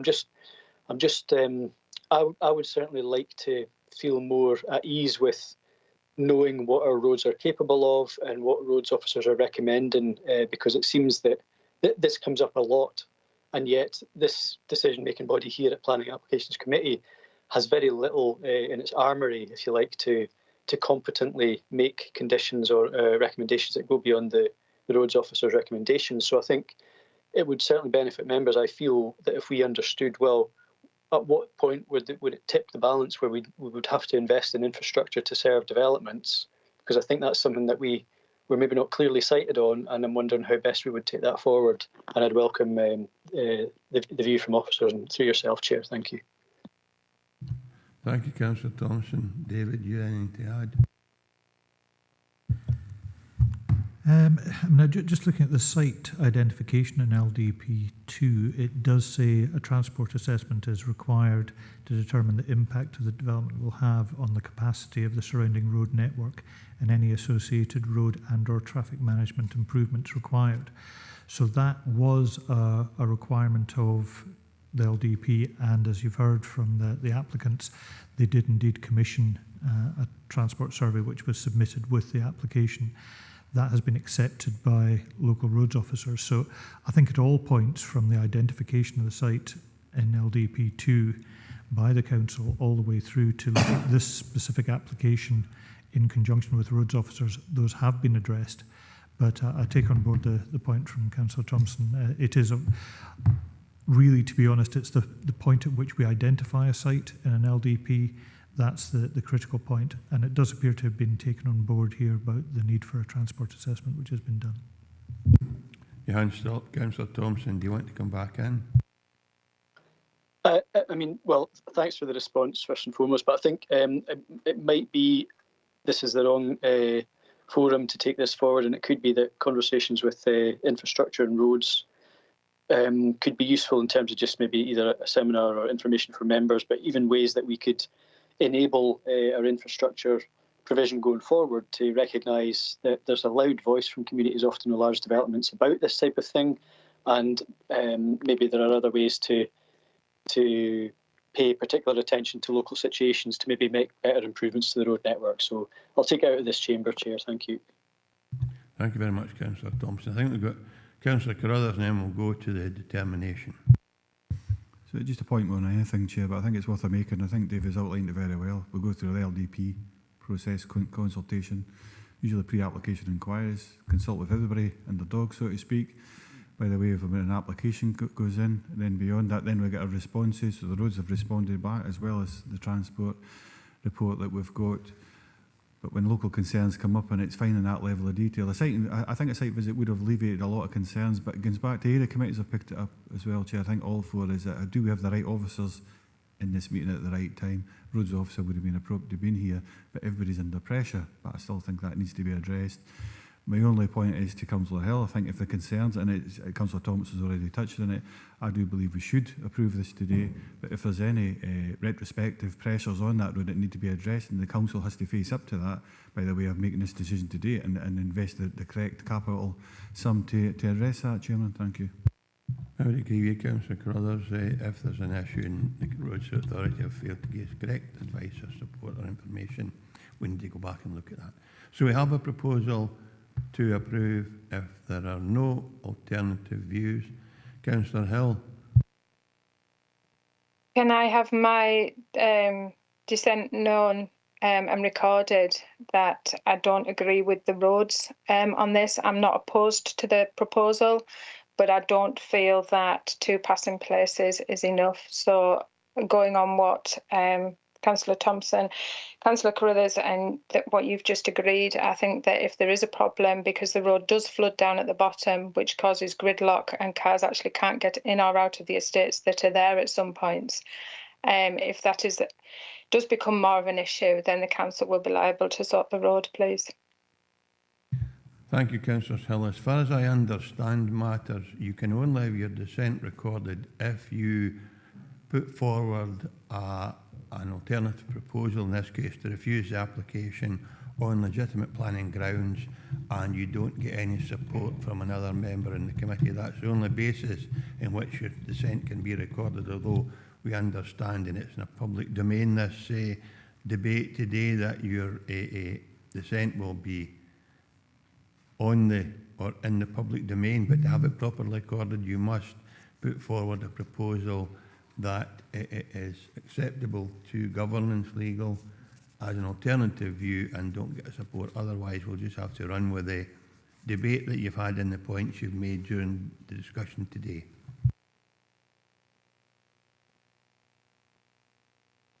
That's fine, Chair. Will the council be liable for the road if it isn't suitable? Thank you very much, Councillor Hilda. I think we've exhausted this debate. I see Councillor Drysdale, but we have given us a good, fair hearing, and I'd like to draw it to conclusion. So you'll be the last speaker, Councillor Drysdale. Yeah, thanks for letting me back. Thanks for letting me in, Chair. And sorry, I keep forgetting to put the request to speak in the chat. Thanks, Fiona, for alerting the Chair to allowing me to speak.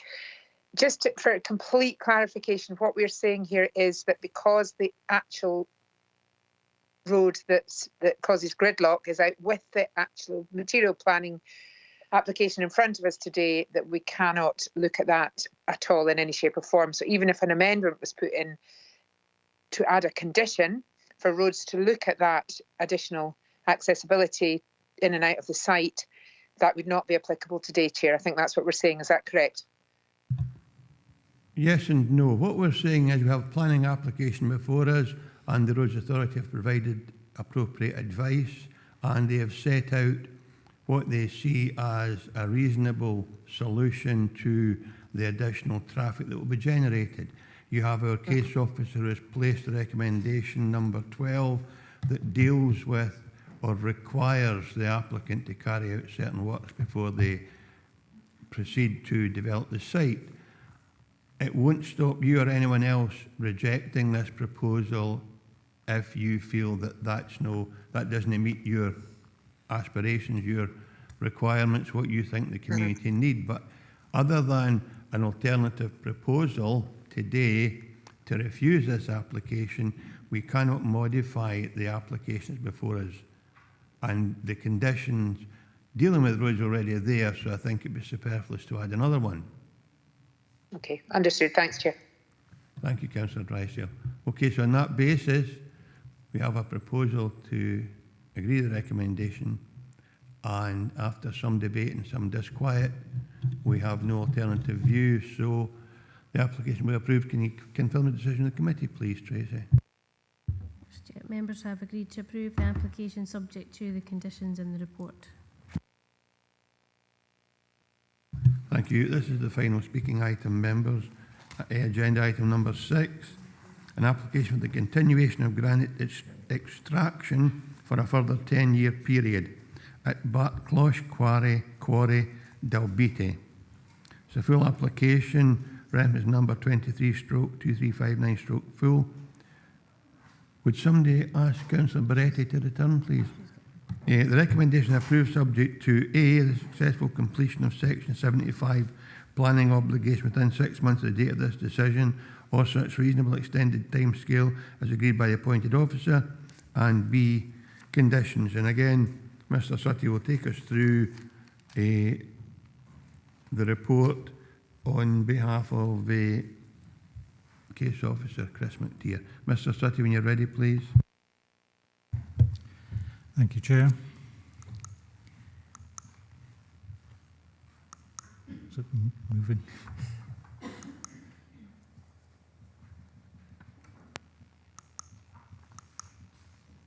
Sorry, it's not advancing. There we go. That's it. Thank you. So this is an application for continued extraction of granite for a further 10-year period at Barclosh Quarry near Dalbeattie. First one just shows the location plan, and then a little more precise location plan.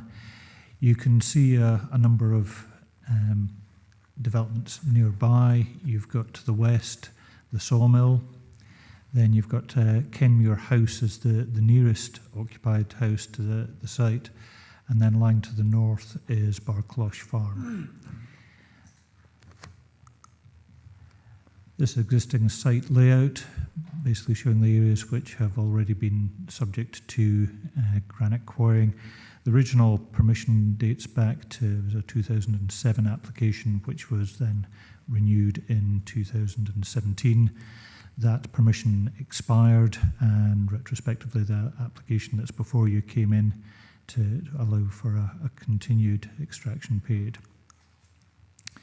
That's just an aerial view showing what's already taken place. They're proposing basically doing it in 2 phases. You've got the red line bit to the south there is years 1 to 5, and then years 5 to 10 to the north. And what they're intending doing is, you might be able to see from these sections, is the top line there shows the existing ground level, and they would then be going down 10 metres on the existing granite-based floor to extract from there. Material would be crushed on the site using the existing plant and machinery. Blasting would be required to actually be undertaken to allow this to happen.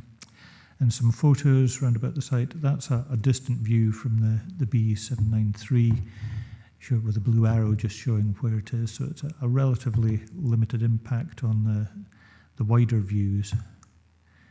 This is the site entrance. The entrance to Barclosh Farm itself is just off that photo on the left-hand side. So you've got existing bunding around the perimeter, and activity that has been taking place over the last 17 years is within the quarry here. It's principally for granite, I believe, to be used for things like gabion baskets and some rock armour, and then type 3 material as well. That's just an access view into it. So as I say, the site has been authorised in the past. It has unfortunately lapsed, and this application is therefore just to renew what the previous activities have been.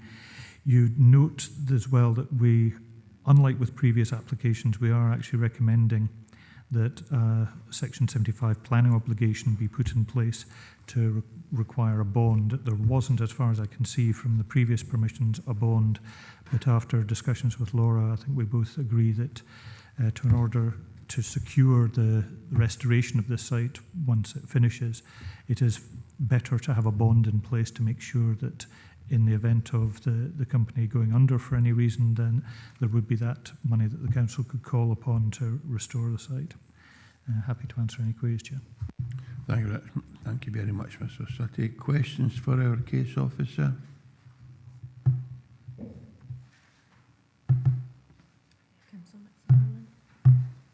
Councillor Andy McFarlane, please. Councillor McFarlane. Yeah, thank you, Chair. And it's really just on that point Mr. Sutty made in relation to the bond. It says that previously that condition had been put in place, but we hadn't taken it up, or for some reason it hadn't been complied with. I'm just wondering how that came about and how we would make sure it doesn't happen this time. Thanks. Mr. Sutty. Basically, it's one of these issues of monitoring, that you have to have a system of being able to note when applications are expiring. If that wasn't actually entered into the system, unfortunately, with a previous application, then it doesn't automatically flag up. But it is something which obviously our planning enforcement team are aware of and are looking at. The bond itself wasn't something which was requested or required with the previous decisions. It was more to do with just a condition requiring a restoration scheme to be submitted. But as I say, I think a bond would be a better situation and improvement on the current.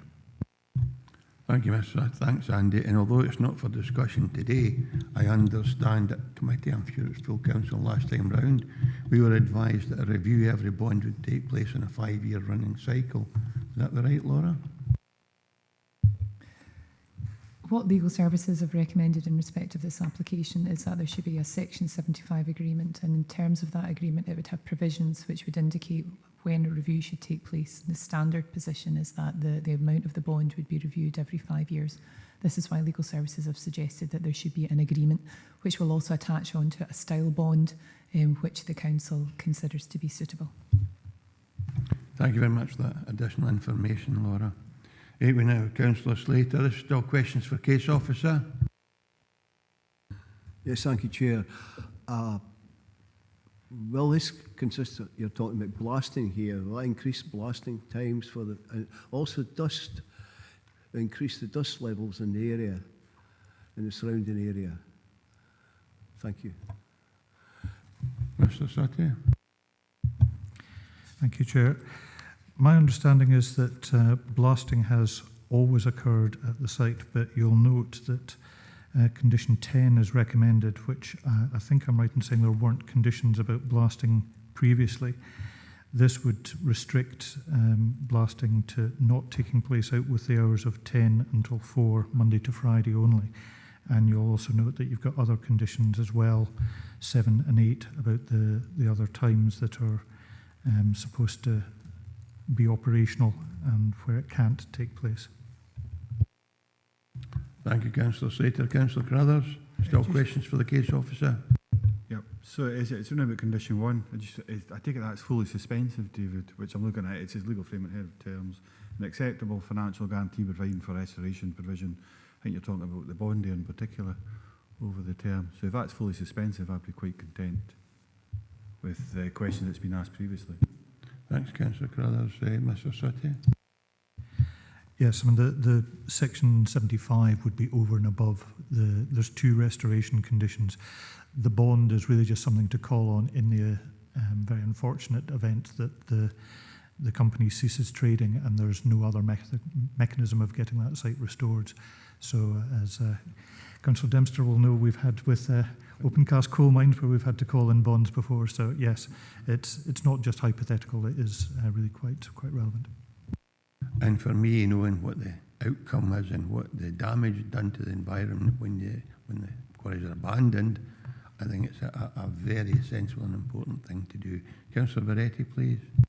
Yeah, thank you, Chair. I think my question is probably related to that as well. In 67, it says restoration and aftercare. Is that something which, all being well, and the company does get to the point where they are going to stop at some point without folding, might the aftercare be tweaked later on in years? Mr. Sutty. Sorry, could you run that bit past me there again with the condition? Page 67, bottom, restoration and aftercare. Although there's no specifics there, it does say that there should be, but it gives just a hint at what it's going to do. But in 20 years, if everything went okay and the ground and the quarry stopped, then there would be aftercare. But who's to know what they want to do in 20 years' time? Is it going to be one idea or another idea? Mr. Sutty. I think that is probably covered in more depth by condition 11 on page 70 and 71, which requires no later than 3 years prior to the cessation of extraction. They have to give details exactly of the restoration and aftercare scheme, which is required. So it's the plan of that, how that's actually going to run forward in future. So I think it's a belt and braces approach with both condition 3, condition 11, and indeed, if all else fails, you've got the section 75 and the bond. Thank you as well. I think as well on page 71, the second section, section E, it talks about seeding and planting, including the species number, nursery stock size. So there's a fair amount of opportunity for the council to ensure that the restoration is completed in a satisfactory fashion. Any other questions for our case officer? In that case, we'll... Oh, Councillor Justy, please. Thanks, Chair. It's 3.2, point K. It says PAN 50 section 13 states. What is PAN 50 section? Is that our policy or is that... Where does that policy come from? Sorry. Mr. Sutty. PAN is short for Scottish Government Planning Advice Note. So it is advice, it's not the same as policy. To be honest, these go back many, many years, and whilst they're still in force, you do have National Planning Framework 4 that sets out the Scottish Government's current policy thinking on these sort of developments. No further questions for our case officer? Chair. Yeah. Yeah, I've had my hand up, thank you. On page 63, one of the representations was that there's been damage and destruction to archaeological features. It doesn't give any indication as to what that might be or where it might have happened. But is there any way that we can verify or, dismiss that? Thank you.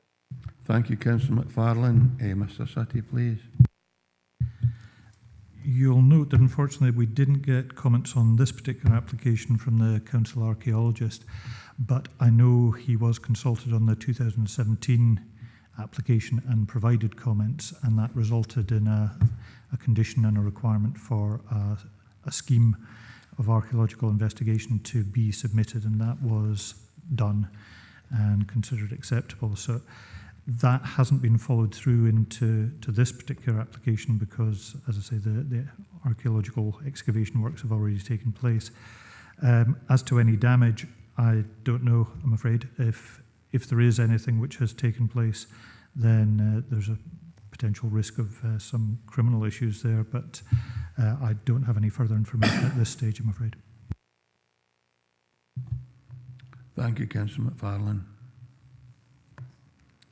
If there are no other questions for our case officer, we go on to our registered speakers. And speaking on this agenda item is Donald Weir. Donald, good morning. I'm sure you've been watching proceedings. You will have 3 minutes to make your presentation.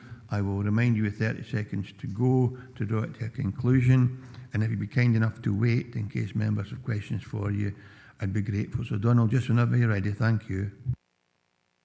Thank you, Chair, for allowing me to speak.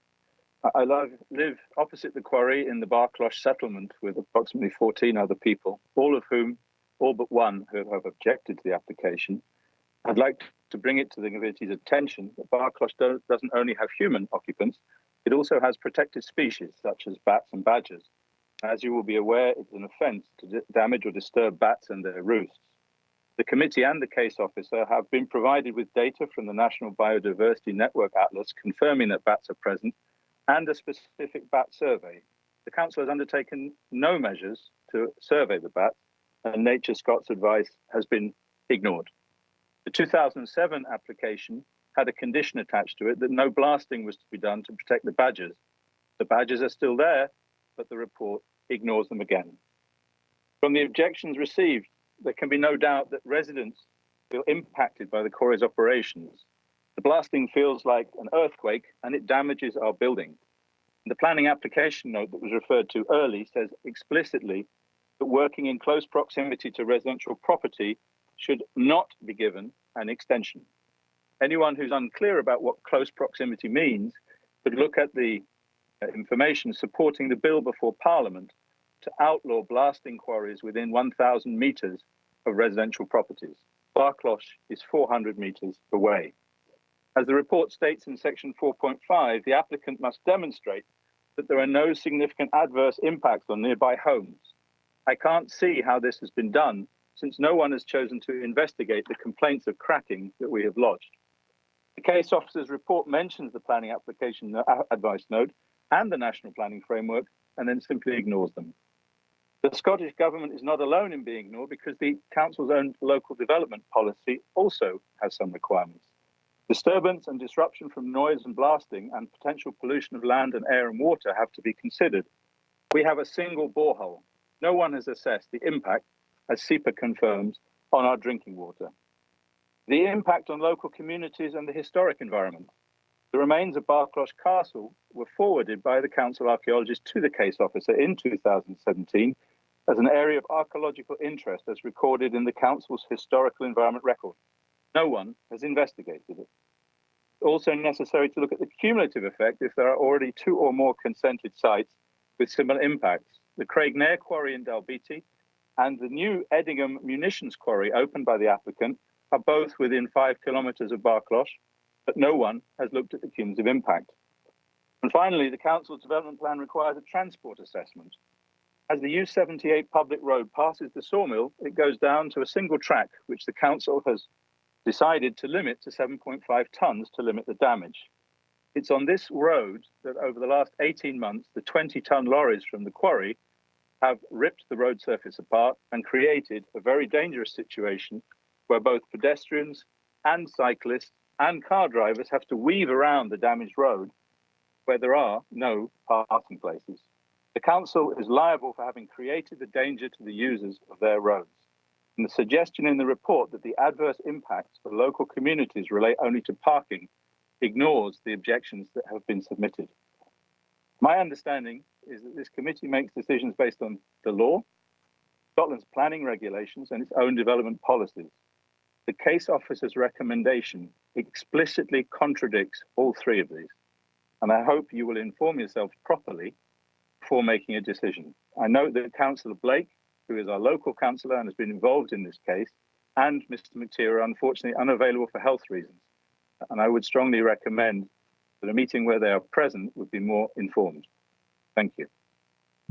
Thank you very much, Mr Weir. Anyone have any questions for Mr Weir, the objector? I have Councillor McFarlane. Andy McFarlane, please. Yeah, thank you, Mr. Weir. Thank you for coming along and giving us your input this morning, this afternoon. You've made mention of when there's blasting that impacts on your home. Have you had any sort of structural advice in relation to the properties that are close by the quarry? And is there evidence that that is actually the case rather than just a perceived issue? Thank you. So the blasting, when it goes off, feels like an earthquake, and we have cracks now in our homes.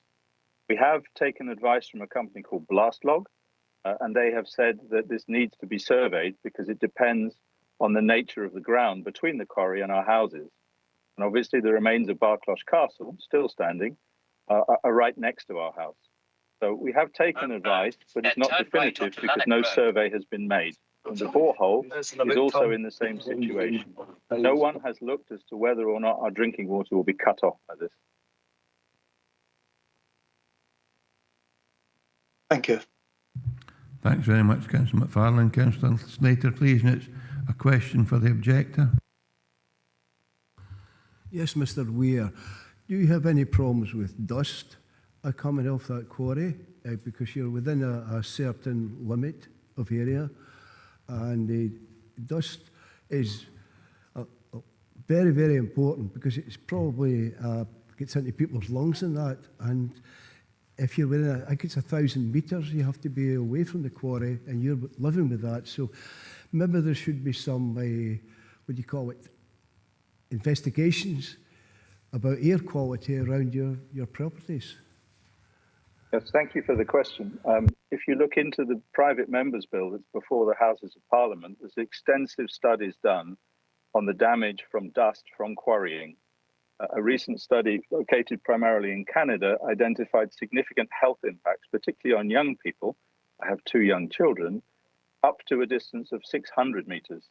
I live at 400 metres. We have informed the case officer repeatedly about this, but no investigation has been made whatsoever. Thank you. Thank you, Councillor Slater. Are there any other questions for Mr Weir, the objector? In that case, sir, thank you very much for joining us today, and thanks for your responses. Members were in session. Councillor Carruthers. I suppose it's taking into consideration the information that we just received there for by. I certainly never asked any questions about, we're seeing potential drinking water, potable water contamination, cracks in buildings, roads infrastructure no fit for purpose and being destroyed, dust.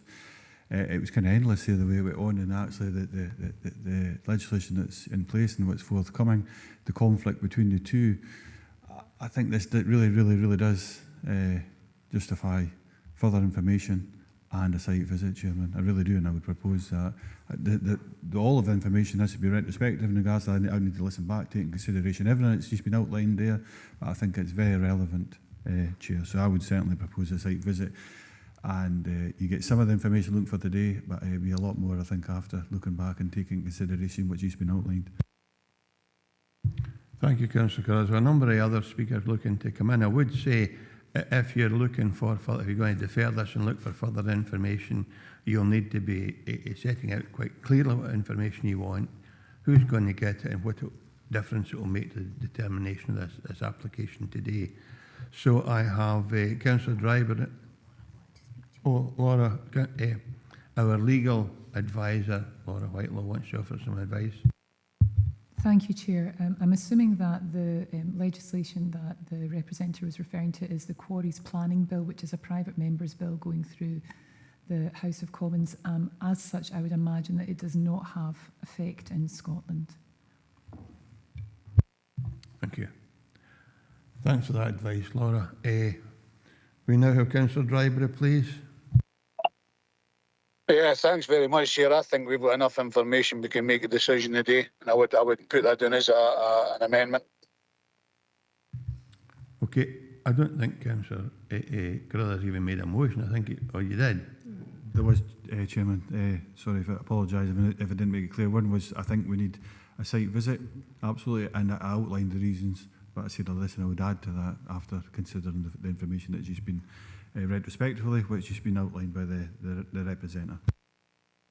Thank you, and thank you, Councillor Dryburgh. So we now have a motion from Councillor Carruthers and a motion for Councillor Dryburgh. I have Councillor Drysdale registered to speak, followed by Councillor John Campbell. Councillor Drysdale, please. Thank you very much, Chair, and thank you to the representative for the presentation. It was just, if I could go through yourself, Chair, and ask Laura a legal question. I didn't note this down, which was rather naive of me, but something that was mentioned which raises quite a high level of alarm for me is the fact that the site is legally too close to the residents in terms of Scottish Government recommendations. So I would support a site visit on the back of Councillor Carruthers' suggestion, because I really feel that there are a number of things here that seem to be raising a great deal of alarm for me. But if Laura, could you, if it's possible through yourself, Chair, for Laura just to confirm, are the residents legally far enough away from this site is my main question. Thanks very much, Chair. Thank you, Councillor Drysdale. I will ask Laura to respond and give us some professional advice. Our legal officer, Laura Whitelaw, please. Thank you, Chair. Through yourself, I believe that this is maybe related to the point that was made about a private member's bill, which is going through the UK Parliament, not the Scottish Government, and also is not yet law. I'm unaware of any other restrictions on it, but I'm quite happy to look into this for the committee. Thank you, Councillor Drysdale. I have Councillor John Campbell. Yeah, I'm happy to second Councillor Dryburgh. Got sufficient enough information. Thank you. In that case, I am looking for a seconder for Councillor Carruthers. Councillor Slater. Yes, I will second it. Councillor Slater. Sorry, can I come in, Chair? Councillor Drysdale. Thank you very much, Chair. Sorry, I thought I'd actually said I would support Councillor Carruthers with that suggestion for a site visit, but perhaps you didn't pick me up on that. Thanks. Pardon? We never got that, Pauline, so unfortunately it is that Councillor Carruthers has proposed a motion and Councillor Slater has seconded it. So can you remind members of the motion and the amendment, please? Thanks, Chair. So I have a motion proposed by Councillor Carruthers, seconded by Councillor Slater, and that was to defer consideration of the application for a site visit. But I also noted that there was further information that Councillor Carruthers would like, presume, brought back to the next meeting when it comes. But I didn't capture what that information is, Councillor Carruthers.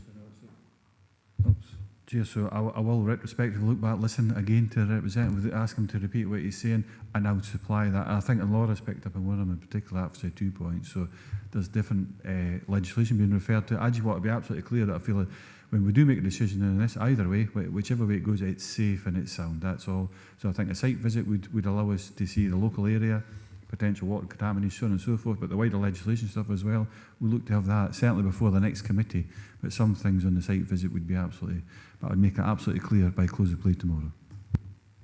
Thank you. I'll ask Mr Sutty to come in, and I see Councillor Howie has left the meeting. Thank you, Councillor Howie, for being here today.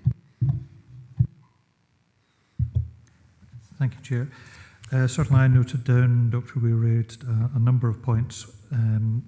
Protected species potentially being on the site, blasting within the 1 kilometre, which was something that Laura's just addressed, the impact on the homes, the private water supply with boreholes, which actually would really be probably a SEPA or a environmental health issue, but archaeology as well was raised about potential damage, the cumulative impact of other quarries being listed in the area and the effect on the roads in the area. These were all points I noted down.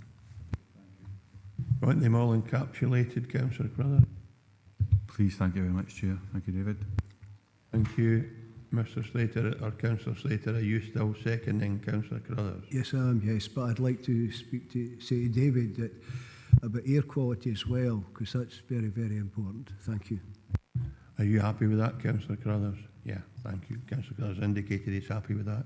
So take us to the vote, please, Tracy. Thanks, Chair. I know Councillor Crothers had said by close of play tomorrow, but obviously I don't think we'd be able to get an answer to all of those by close of play tomorrow. So No, I'll supply any further requests for information by close of play you'll tomorrow. supply, So sorry, obviously okay. it's for the So site in meeting in advance the of next the committee. next- Yeah. In advance of the next meeting, and we'd also have to issue that obviously as a supplement pack so that it was in the public prior to the next meeting. Okay, so the motion proposed by Councillor Crothers, seconded by Councillor Slater, was to defer for a site visit and for the further information to be provided. And the amendment was proposed by Councillor Dryborough, seconded by Councillor John Campbell, and that was to determine the application today without the need for a site visit. Chair? Amendment. Vice Chair? Motion. Councillor Beretti? Motion. Councillor Campbell? Amendment. Councillor Crothers? Motion. Councillor Dashper? Motion. Councillor Dryborough? Amendment. Councillor Drysdale? Motion, please. Councillor Hill? Motion, please. Councillor Hislop? Motion. Councillor McFarlane? Motion, please. Councillor Marshall? Amendment. Councillor Slater? Motion. Councillor Thompson? Amendment.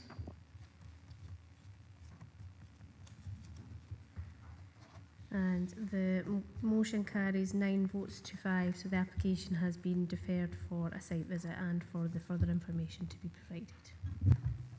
Okay, members, can we just ensure that Mr. Sutty has exactly what it is we're looking for brought back to us, and we will arrange a site visit. That concludes agenda item number 7.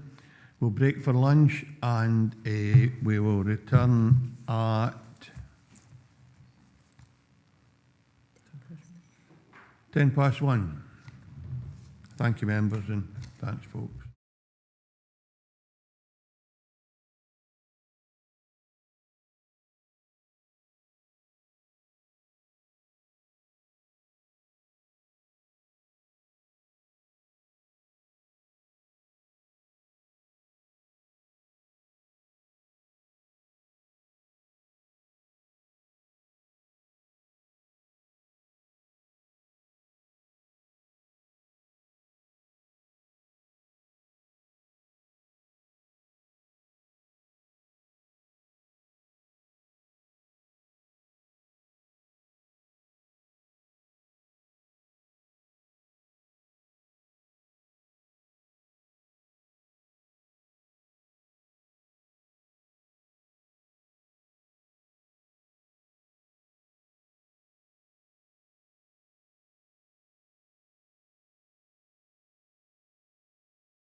Good afternoon, members. Thank you for returning after lunch. Move on to agenda item number 7, a consultation regarding an application made under Section 36 of the Electricity Act 1989 for erection of a wind farm comprising up to 15 wind turbines with a maximum blade type of 230 metres and associated infrastructure at proposed Mid-Moyle wind farm, Cairnryan, Stranraer. It's a Section 36 consultation, reference number 22/0394/S36, and the recommendation is raise no objections. Since Mr. Sutty has returned, I shall leave him to take us through a presentation. Whenever you're ready, David. Oh, John got to do it? Oh, it's your case anyway, hasn't it? Aye, so my mistake. John Hiscox. John, take us through the presentation, please. Thank you very much, Chair. Good afternoon, everybody. This is indeed a consultation by Scottish ministers for development that would potentially provide up to 99 megawatts of generated electricity. This would be a self-contained wind farm with its own infrastructure. No electricity storage facility is proposed as part of this scheme. The site is approximately 2.5 kilometres east of Cairnryan and 9 kilometres north of Stranraer, and it consists almost entirely of commercial forestry. It lies across the low hills of Mid-Moyle and Brockloch, and the site area is 1,164 hectares, including the proposed accessed road. The development requires the following items to supplement the turbines: transformers, foundations and hard standings, access tracks, underground electrical cabling, 6 new watercourse crossings, up to 3 borrow pits for extraction of stone on site, construction compounds, an on-site substation, localised keyhole and other forestry felling, new and upgraded access onto the A77 north of Cairnryan, a new section of access track connecting the U152W public road to the turbine area, and aviation lighting on 7 of the turbines. There are no previous applications on this site for wind farm development. The application originally proposed 15 turbines with tip heights either at 200 or 230 metres, and in July 2023 the scheme was modified largely to respond to concerns raised by Historic Environment Scotland. 1 turbine was reduced in height to 200 metres, and 8 turbines were repositioned, resulting in 7 turbines at 230 metres tip and 8 at 200 metres. In 2024, the applicants identified that it would accept deletion of T15 and reduce the tip height from 230 metres to 200 metres of all the remaining turbines. The recommendation is based on this latest scenario. A micrositing allowance for all elements of 100 metres is applied for. The aviation lighting would consist only of hub lighting, with no mid-tower lighting intended, and at this time, 7 turbines of the 15 are required to be lit. A peat management plan would be implemented. Off-site compensatory planting is highly likely to be required, of up to 60 to 70 hectares to comply with Forestry Commission Scotland regulations. And at this time, an operational lifespan of 35 years is proposed. In the 2024 additional information, the applicants indicated agreement to the principle of a comprehensive mitigation scheme being required by condition to help offset and compensate for development impacts, and this is reflected in draft condition 32. Moving to the presentation, if I could draw your attention to the location plan. I've got a little arrow there showing that the access point is just north of Cairnryan. I would ask you to note the location of Penwern Reservoir, which is right on the far right-hand side of the map. A little tricky to see. Abby, would you mind just zooming in slightly, please? So where the red line is, just to the bottom right-hand corner. Just as a point of reference, there you have Penwern Reservoir. Thank you. If you'd zoom out again, please. And would you also note that the boundary of the site at the north end is on the regional boundary with South Ayrshire. This is the site layout plan, and it currently shows 15 turbines. Please note the position of T15, which is the turbine which is the furthest left out of all the green dots there. That's the one which will potentially be deleted. And could you also note the location of the substation and construction compound, which is the small blue and yellow conjoined rectangles to the left of the plan. This is a plan of the site access. It is showing how the existing access from the A77 would be widened to accommodate abnormal loads. It's not easy to see, but again, Abby, if you wouldn't mind zooming in on the right-hand half of that slide, please. Very kind of you. You can see the area which has the dots along one side. That is hatched, and that is for an overrun area of the abnormal load vehicles. Thank you very much. If you could zoom out again, please. I'd ask you to note that this is between Cairnryan and the ferry terminal to the north of Cairnryan, and also to note that the access route, once it's left the A77 and joined the unclassified county regional road, it diverts off that road a little further north than where you can see. So in the right-hand side of that screen, you've got the sort of grey shape showing the layout. At the top end of that, it would kink off and then go through agricultural fields towards the forest area. This is a plan showing the proposed abnormal loads route, not your usual, because it depends on the components being transported by boat into Cairnryan and then transported by abnormal loads vehicles to the junction with the A77.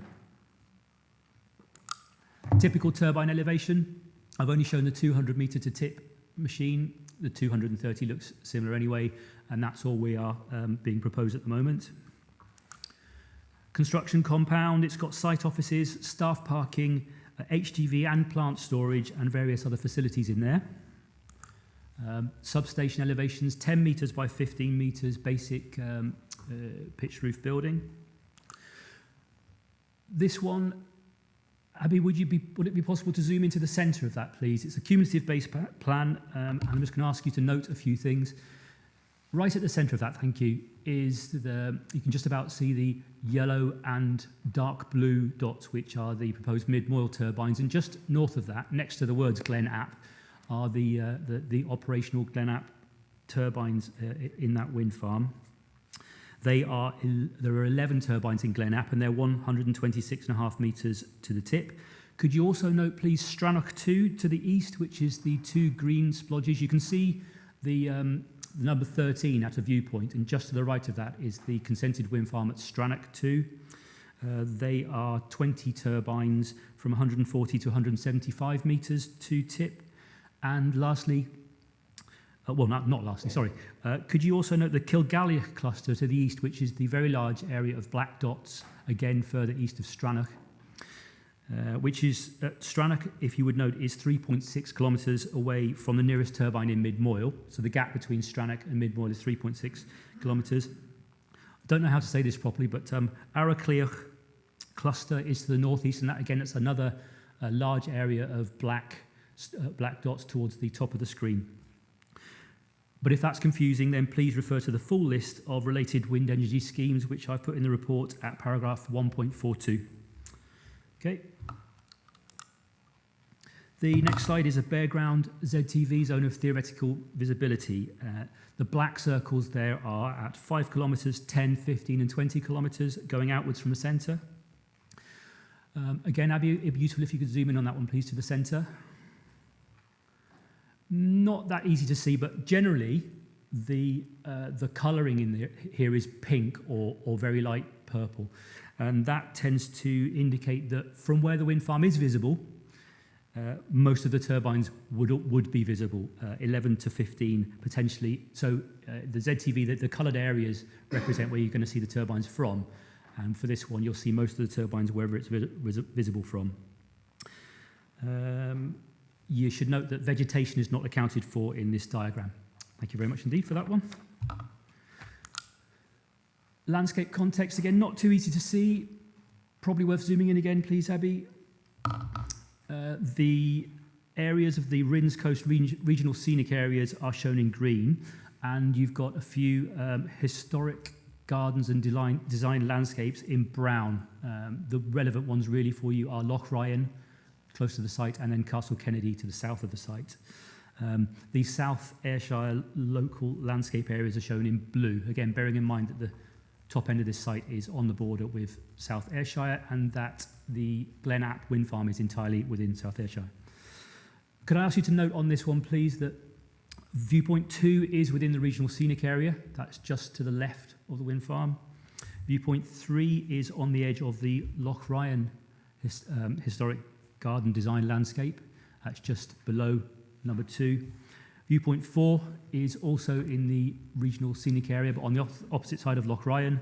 And viewpoint 8 is on the southern edge of the Castle Kennedy designed historic landscape. Moving on to, thanks Abby. If you could just zoom out. Moving on to landscape character. Briefly on this, the Mid-Moyle site is within the Bolker Moor Plateau Moorland landscape character type, according to Nature Scott and the Council's most recent landscape capacity study. This landscape character type extends to the Strannoch wind farm area and beyond to the Kilgallioch and Aries wind farms too. Between the site and Loch Ryan is the coastal fringe landscape character type. That is a little bit difficult to see, but it's in a slightly darker shade of brown. And then the light grey area to the west on the opposite side of Loch Ryan is the peninsular landscape character type. Your next drawing is core paths and rights of way, just to identify that the purple loop at the centre is a core path. It's the Brockloch Fell Cairn Ryan loop, which is in amongst the turbines. Difficult to see here, but there are yellow dots in either side of that loop. The purple path to the left of the picture is the Loch Ryan Coastal Path, otherwise known as the Mull of Galloway Trail. That's the one with the red dots going up by the coast. This next one's just to show you some designations for information. The green, brown areas are sites of special scientific interest and special protection areas, which are natural heritage designations. Light blue and green, I have annotated this, are archaeological sensitive areas. These are not within the site, but they are adjacent to it. And I'd ask members to note that there are a number of scheduled monuments within the site, along with a number of non-designated heritage assets. We're going to move on to viewpoints, and I'll take you through these as quickly as I can. I haven't included all of them. You can assume that landscape and visual effects are adequately represented in these viewpoints, rather than to show you ones where there's not a lot to see, especially at this scale. So, viewpoint 1 is in Ayrshire. It's from the Ayrshire Coastal Path. It's 3 kilometres northwest of the nearest turbine. You can just about see the Glenap turbines in this view, although I think they are possible to see in the montage in the top half of that one. In the bottom half, again, not easy to see, but you've got sort of a mixture there of the Mid-Moyle turbines in blue and Glenap in black. T15 is at the right-hand end. Difficult to make out, but you can see the dots which tend to represent the hubs of these proposed turbines. The one at the right-hand end is T15, so bear that in mind. Could I ask members to note that all of the turbines are in forestry, and again, that is perceptible from this viewpoint. Here we go. That's T15 at the right-hand end. Again, difficult to see, but you can see the forestry going across the horizon. All the turbines are up in there. And this is the finalised version of the scheme with all the turbines at 200 metres and T15 deleted. Next viewpoint is Loch Ryan Coastal Path, which is 1.8 kilometres west of the nearest turbine. Let's have a look at that from here. You can see the large forestry block. And again, difficult to see, but you've got a wire line below that. We'll have a look at this closer wire line. T15 is the tallest turbine to the left of the view. And of course, you can see all the turbines in this view, theoretically, from 1.8 kilometres to the nearest one. Again, you can see definitely T15 to the left-hand side of the picture. And difficult to see, but the Mid-Moyle turbines are visible above that forestry block. And finally, with all turbines reduced to 200 metres and T15 deleted. Viewpoint 3 is at Cairn Ryan, 3.3 kilometres southwest of the nearest turbine, and it is within Cairn Ryan Conservation Area, looking through the Loch Ryan Historic Garden Design Landscape. I would ask you to note the Loch Ryan House at the right-hand end of this view, looking from the A77. Let's have a look. So this is the scheme, the current scheme proposed previously with T15 still in it in terms of a wire line. We've actually got a useful photo wire here. And Abby, would you mind zooming in on this one, please? Because you've got the ghost of the proposed turbines behind the tree canopy there. They wouldn't be visible from this view, and this was not taken in summer, so there is some leaf loss here. Thank you. And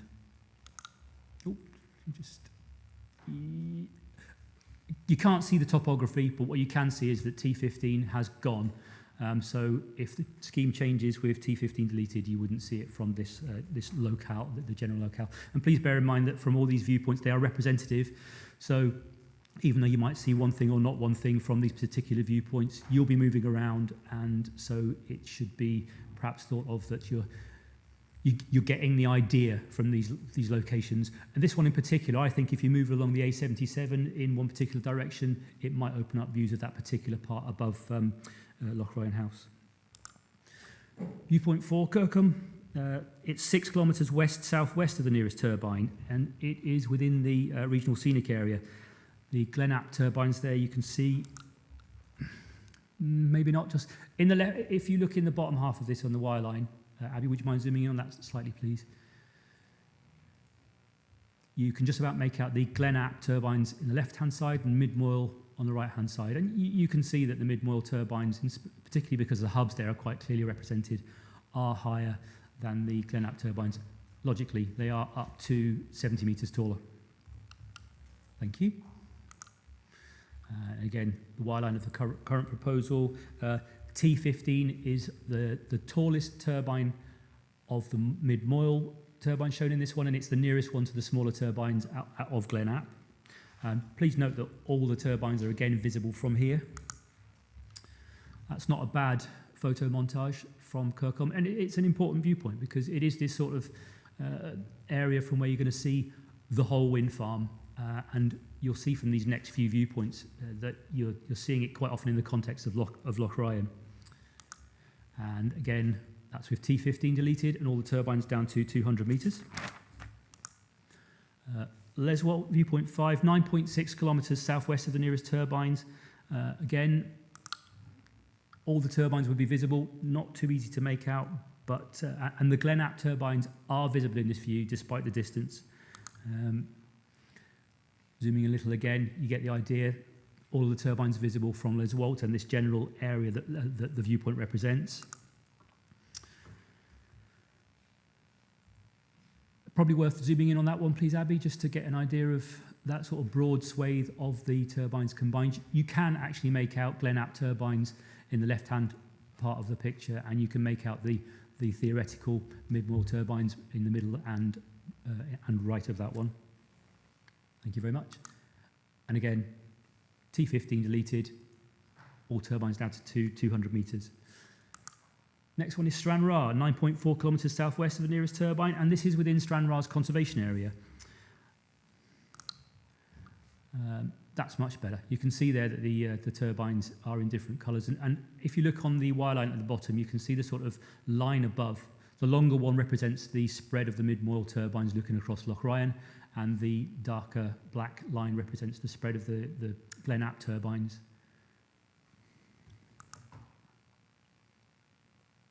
Slightly zoomed in representation. T15 is still in this one. Again, it's a significant turbine because at the moment it's being proposed to be deleted. Here you can see that from Stranraer, all of the turbines are going to be visible. And again, you've got that finalised wireline with T15 taken out and everything down to 200 metres. Okay, viewpoint 7, on the A77 south of the site. This is quite an important viewpoint because it's got a nighttime visualisation. It's at the entrance of the Ryan Bay Caravan Park, 7.3 kilometres south of the nearest turbine. The Glenap turbines are not visible from here. T15 is the turbine furthest to the left in this wireline. T2 is the most visible from here, and other sweeping blades are visible. Again, just to look at that visualization. Bearing in mind 7.3 kilometres away, and you've got a lot of topography working here. The only significant hub projecting above that skyline is T2. And I wish this was more useful, but unfortunately, you've got the lighting there at the caravan park, which kind of steals the show. What you can see in this visualization, Abby, would you mind having a go at zooming in this one, please? is you can just about make out 2 red dots, and that is the hub lighting that would be on T15 and T2 in relation to the previous iteration before they decided to take T15 out. Just for your information, if the scheme is consented and T15 is deleted, which by the way is covered in a specific condition in the recommendation, T1 would then inherit the aviation lighting from T15. Thank you, Abby. And again, that's just what you're going to see above the skyline. Some of these are going to be a little bit difficult to interpret, but we'll do my best. The next one is Castle Kennedy Historic Garden Design Landscape, and it's at the very southern end of this designation, 9.6 kilometres south of the nearest turbine, and actually within the designation because it's right on the bottom of it. You can make out Lochinch Castle, but the remains of Castle Kennedy are not visible. The blade tips of 5 turbines sweeping above the skyline are theoretically visible, although 2 to the right-hand side are in forestry. I think it is possible that you would register the sweeping blades from here in that context at 9.6 kilometres away. We don't have a comparable updated viewpoint for Castle Kennedy. It's just the way that the environmental impact assessment went. But I'd ask you to note that all of these turbines were already 200 metres before the latest iteration of the scheme was submitted. So you wouldn't see any change from this viewpoint. We've got 5 more to go, so then we move on to the summing up, really. Viewpoint 12, Southern Upland Way near Kilhern Caves, which is 11 kilometres southeast of the nearest turbine. You should note the theoretical visibility of Strannoch 2 turbines to the right.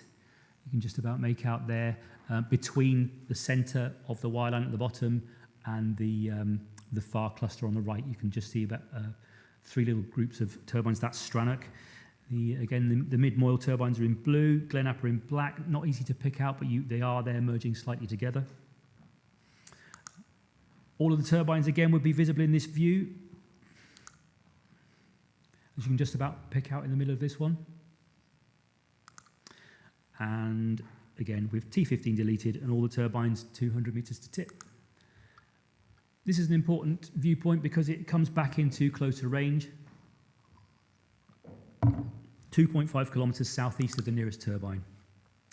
The baseline photo and wireline show mid-moil and Glenap turbines. Again, not easy to see. Let's see if it's clearer here. So you are going to get a full view of a lot of the turbines, all of them. T15 is still here at this point, but I'm not sure that it registers in the same way from this angle. T10 and T11 are prominent to the centre, and the hubs and towers of all the turbines will be visible from this location. I'd ask you to note that all of the turbines are in forestry, and you can just about make that out in response to this. And I don't want this... thank you, that's brilliant, Abby.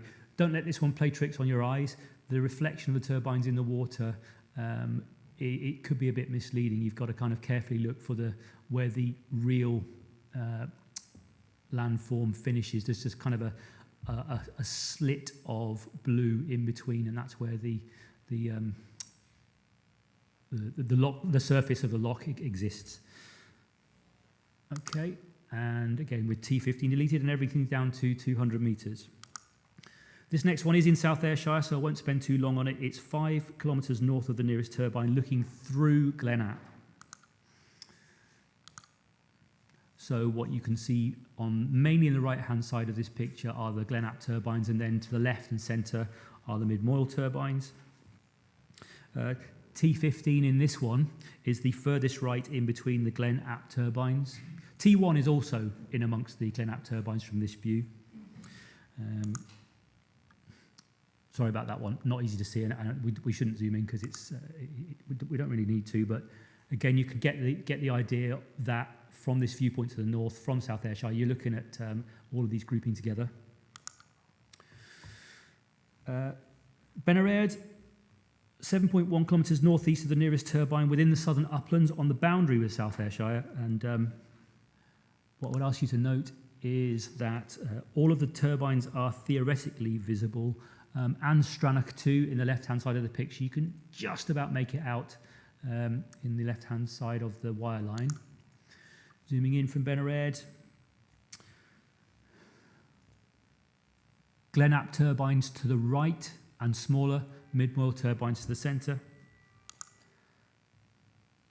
I think distance and this is not a very good photo montage, and that has been commented on by our landscape advisors and NatureScot. It doesn't show them clearly and they're not facing towards the viewer, but all of the turbines would be visible from this viewpoint. And again, lastly, with T15 deleted and everything down to 200. And the last one of the main viewpoints is a bit of an unusual one. It's from the ferry route coming in from, it's the Larne to Belfast ferry route. It's about 6.5 kilometres west-northwest of the nearest turbine at this point, but of course it moves as you move on the ferry. So whatever we see in the next slides, it's representative, but only at a certain point. And so this is what you can expect to be seeing. We don't have a photo montage, but what you do have there is that sort of evidence that you've got the Mid-Moyle and Glenap turbines mingling together again. And you would see that clearly coming in from the ferry. Okay, that's the last of those, but there's a couple more slides to show you before I sum up. And this is the residential visual amenity assessment map, and it's got property locations on, and you can just about make out 3 yellow circles. The most pertinent of these is right on the right-hand side of the map, and that is Shenus, which the next slide will show you why that's most pertinent. And you can see 2 circles towards the left-hand side. That's Little Late and Meikle Late, or Light, however you want to say it. And they're all within the sort of the study zone for visual amenity impact on these individual properties. This aerial, and you can just about make out there the red line which shows the property boundary of Shenus, identifies the terrain across which the occupiers of Shenus would be looking towards the nearest turbine. It's 1.7 kilometres away. But what you should note is that the principal elevation of Shenus looks to the southeast, whereas this view is to the west. However, for information, that's what it would look like if you're standing in the grounds, sort of in and around Shenus. You are going to see several of the hubs and quite a few of the blades above the skyline. Okay, thanks for bearing with me on that. So, officers are recommending that the council does not raise an objection to this consultation for the Mid-Moyle wind farm. It will have been noted from the planning report that no objections are stated in relation to any of the consultation responses provided by the council's specialist services. However, it is clear that both in terms of both the council's wind farms landscape architect and the external consultant landscape architect, ideally the turbines would be shorter, preferably around 150 metres, both to improve the visual relationship with the Glenap wind farm and to remove the requirement for aviation lighting. Any such height reduction would inevitably have a commensurate effect on landscape and visual impacts more generally. However, no such reduced proposal has been submitted and would not be forthcoming. The applicant's objectives are clearly reflected in the application documents. The mitigation proposed in 2023, largely to respond to Historic Environment Scotland's concerns relating to the setting of monuments, and the 2024 mitigation involving height reduction and deletion of T15, are noteworthy, and they identify a willingness of the applicant to respond positively during the consideration period. This has helped in terms of the planning balance. A reduction in aviation lighting has also helped to mitigate potential effects. Back to MPF 4, it's influential in relation to energy proposals. It requires relevant planning authorities to accept a greater level of landscape and visual impact to respond positively to the climate crisis. However, it does not mean that all schemes should be supported, and it doesn't prevent consultees, including the council, identifying schemes that require further mitigation for them to be supportable. However, in this case, officers accept that although adverse impacts in terms of landscape and visual effects are considerable, they tend to be localised rather than further reaching in nature, and there are none so adverse as to make the scheme unacceptable. In all other respects, the Mid-Moyle wind farm scheme does not give rise to overriding issues, hence the recommendation not to object. A range of conditions is recommended to ministers if the recommendation is agreed. And I am obliged to point out to you, to the committee, that as mentioned in paragraph 4.2 of the planning report, The formal consultation period for the council to submit its response expired in August 2023. For this reason, an objection by the council would not automatically trigger a public local inquiry. It would be at the minister's discretion. Thank you. Thank you very much, John. Questions for our case officer? Councillor Beretti, please. Yeah, thank you, John, for that very long explanation of wind turbines.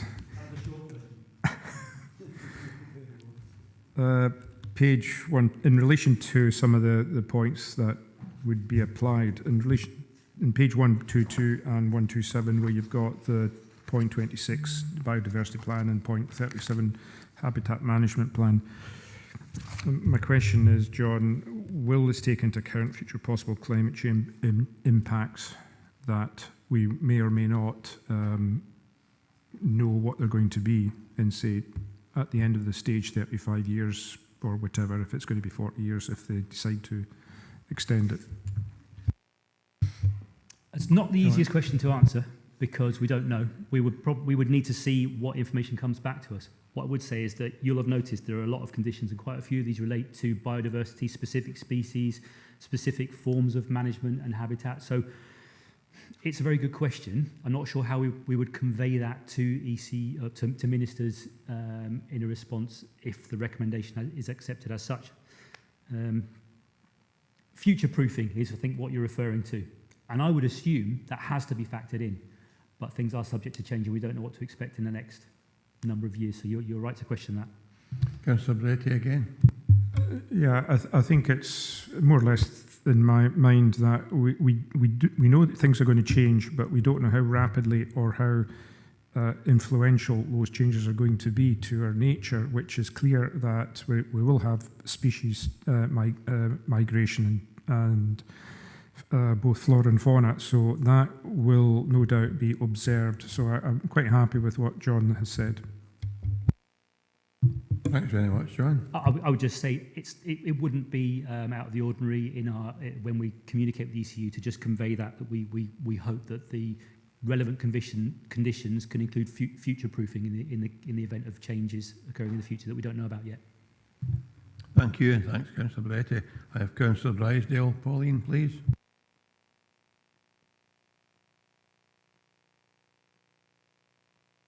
Sorry, just couldn't get the mouse to work there. Just to ask a quick question. The papers are quite extensive and the presentation was very informative. Thank you. It was just to ask, should we get any queries about this at any stage from now on from the public and they wish to write to the Scottish Government? I know we've missed, the council have missed the deadline date, but is there a date for the public to write to the Scottish ministers, or is that absolutely futile because a public inquiry would never be instigated as the deadline date has surpassed? Thanks. Thanks, Pauline. John. Yeah, that date has gone. The public, third parties, interested parties, neighbours were given due notice when the application came in 2022, and the ECU would have decided then in 2023 and 2024 whether to re-notify and reconsult. Those periods have passed now. But you perhaps bear in mind, again, I think as I've put in the report, that any interested parties, third parties, are for ministers, not for the planning authority in this case. Thanks, John. Thanks, Pauline. Councillor Slater. David. Yes, just a question, John. Is it correct that the government only give the council 2 months to reply to this? Because it's an awful lot of information. They just give a short period of time, and once it's passed, you can't do anything about it. Thank you, Councillor. David, 4 months. 4 months, and then we will, as we did in this case, seek further extensions. But at some point, because those time extensions have to be agreed between not only by members of staff at the ECU and ministers, but also by the applicants at various points. When we repeatedly ask, we sometimes get told, no, you can't have one. And we do actually have, I think it's published on the ECU website, a formal note relating to specifically this issue on Mid Moyle. So we've taken our extensions as far as we can, and then have been told in August last year, you can't have any more. Thank you. David, you want? It's maybe just where Councillor Slater will pick this up. That was the discussion we had last month about the Section 37 consultation. Those, I think I'm right in saying, have 2 months, whereas these have 4. Thank you. Thank you. If there are no other questions for the case officer, we have no registered speakers, so we're in session. Members, Councillor Campbell. Yeah, thanks, Chair. Yeah, I would say that we'll raise no objections to this application. Thank you. Councillor Barretti. I would second Councillor Campbell's view.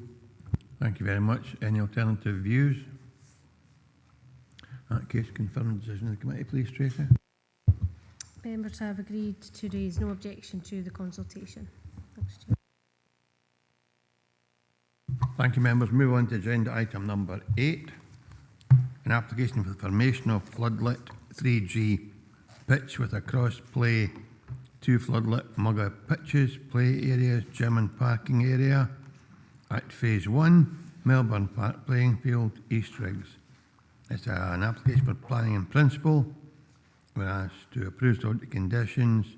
Reference number 22/0703/PIP, and the case officer is Katie Towner. Katie, good afternoon. Take us through your presentation, please. Thank you. I'm going to take us through the presentation for both Phase 1 and Phase 2 applications. When we come to Phase 2 discussion, I'm happy to run through the presentation again, but as you'll see, they're very closely linked. So this first slide shows the red line application for Phase 1. The site's in the centre of East Riggs, the residential area, accessible by public transport. To the top left there is an existing gated access from Melbourne Avenue, and the site includes at present a skate park, a tennis and basketball area, a play area and open grass. This is then the other side of the site, which is the next application for Phase 2. That comprises open playing fields at present. This is the slide for both Phase 1 and Phase 2 proposed layout. You'll see Phase 1 area would include the access for vehicles to a car parking area at the top left. It includes a 3G football pitch, a junior play area, gym equipment and some mugger pitches, an under 5s play area and some cellular storage areas underneath to deal with surface water, as we'll discuss later. Phase 2 includes a building as a sporting pavilion, a skate park, a community garden and open space. It's important to note that the applications are for permission in principle, and the details to be determined today are for layout and access. So further applications will determine the details such as the design of the building in Phase 2 and the landscaping. This shows the red hatched boxes, which would be for the cellular storage for the surface water. A significant amount of time has been spent on the drainage as an issue raised by the Roads Department. SEPA has a general designation that surface water is an issue in the eastern area. Now, Scottish Water will accept the foul drainage only into the combined sewer, so we had to resolve where the surface water would go. An investigation into the surface water sewer arrangements in East Rigg confirmed that the pipework does continue on to a separate surface water sewer to a burn south of East Riggs. So the installation of these storage areas enables the surface water to drain the site without requiring the capacity of the Scottish Water combined sewer. So this shows the overtopping as existing, and this shows that with the storage area, the layout can be provided without surface water issues. These just run through some photos of the site. This is the northeast corner at Sydney Road. And then you're looking south with, sorry, no, you're not. Have I gone fast? I'm missing one, sorry. This is actually from the corner of Melbourne Avenue. So you can see the play area. This is on the Phase 1 part of the site, looking towards the supermarket. This is the existing skate park area. And you can see the gated access that's existing. That's where the car parking area would be. And again, looking down Melbourne Avenue towards the Spa supermarket. That concludes the presentation. Thank you, Chair. Thank you very much. Katie, any questions for our case officer? Councillor Beretti, please. Yeah, thank you, Chair. Thank you, Katie, for that. I noticed, and you said also that it's subject to further scrutiny. I noticed on page 197 it says 2 floodlit. Now, they won't have determined the type of lighting yet, but would it be possible that in that deliberation you look at the potential to limit the amount of lighting that is going to go into the sky? In other words, dark sky lighting, because although this is not in a dark sky area, light can travel 70 miles if it's not correctly monitored. Katie? Sorry, so come on. As you say, I think at the later stages of the details to be submitted, that will be included. I haven't put a condition on that at present. I'm not sure if you think that's necessary, David. David? Yes, Katie. Sorry. Yes, 2 things really. One. David, no. We're not finished. Sorry, David. Switch that off, please. David Sutty. Sorry, no David Slater. Sorry, I was wondering why I couldn't switch it on. Basically, we will need more information to come forward to show the type of floodlights. And if at that point they're not showing as being cowled or whatever to prevent spillage above the horizontal, then that's something that we would ask for at that stage. I don't think it actually needs a condition. There would be no harm in us attaching a directive, which I'm quite happy to do, just pointing out that for the future application we'll be looking for these to be, etc. Chair, if I can come back on that, I'd be quite happy if David brought that forward, that recommendation. That's okay, that's fine. I'm sure members of the staff are happy with that. I don't think you even indicated to speak, David, but anyway, Councillor Slater. Microphone, please. Yes, I would support that. I think anything to do with our youth and our young people and health, and I think something like that should certainly go ahead. We're still at questions for the case officer. Oh, right. Well, one other point was there's a row of trees there. Are these mature trees to stay or to go? Can you maybe help me there? Thank you. Katie. Yeah, sorry, I didn't make it clear in the report, but the application does keeps the mature trees there. That's great. Thanks, you, David. Thank you. Any other questions for our case officer? In that case, we're now in session, members. Pardon? Councillor McFarlane, Andy, please. Yeah, thank you, Chair. It's a very minor but technical point. I think on page 199, it talks about the hydraulic nature of pipework is compliant with SFS V4. I did check the glossary, but that's not one of the ones that was there. Can you just advise me, please? Katie, please. I'm so sorry, I haven't got that page in front of me. Page 199. David Sutty might help. Yes, it's the sentence that just said hydraulic nature of pipework is compliant with SFS V4. So I'm presuming that's a Scottish Water or roads requirement. I don't know what it stands for either. Sorry. Sorry, yeah, I've taken it straight from the roads officer's comments. So it's compliant with their standards. I haven't got the details, I'm afraid. Yeah, can I ask if we've got stuff like that we then reference it so that we can have an understanding of its origins and perhaps find out? Thanks. Katie. Yeah, of course. That is David. Okay, Councillor McFarlane, thank you. We're now in session, members. If there are no objections and no observations, we'll take it as unanimous decision of the committee to support this application. Tracy, confirm the decision. Members have approved the application subject to the conditions in the report, and we've also got a directive attached for the future application on the lighting. Thank you. Move on to agenda item number 9, a planning application for the erection of sports pavilion, formation of skate park, community garden, open space and associated works at Phase 2, Melbourne Park playing field East Riggs. Planning permission principle is the application.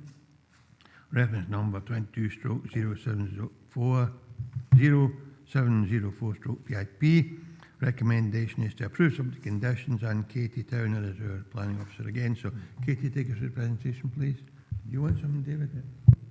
Sorry, Chair, I was just going to say SFS 4V4 is a Scottish Water document. It's Sewers for Scotland, 4th edition. So we've all learnt something today. With that clarification, Katie, take us through the presentation, please. Thank you. So I've run through the presentation, which so for Phase 2 is part of the Phase 1 application. I think I can show you the red line area. Sorry. So it's the other half of the playing field. So the Phase 1 cellular storage will have a condition to ensure that goes first, to ensure that the whole scheme works together. So yeah, I think the previous presentation hopefully covers the details.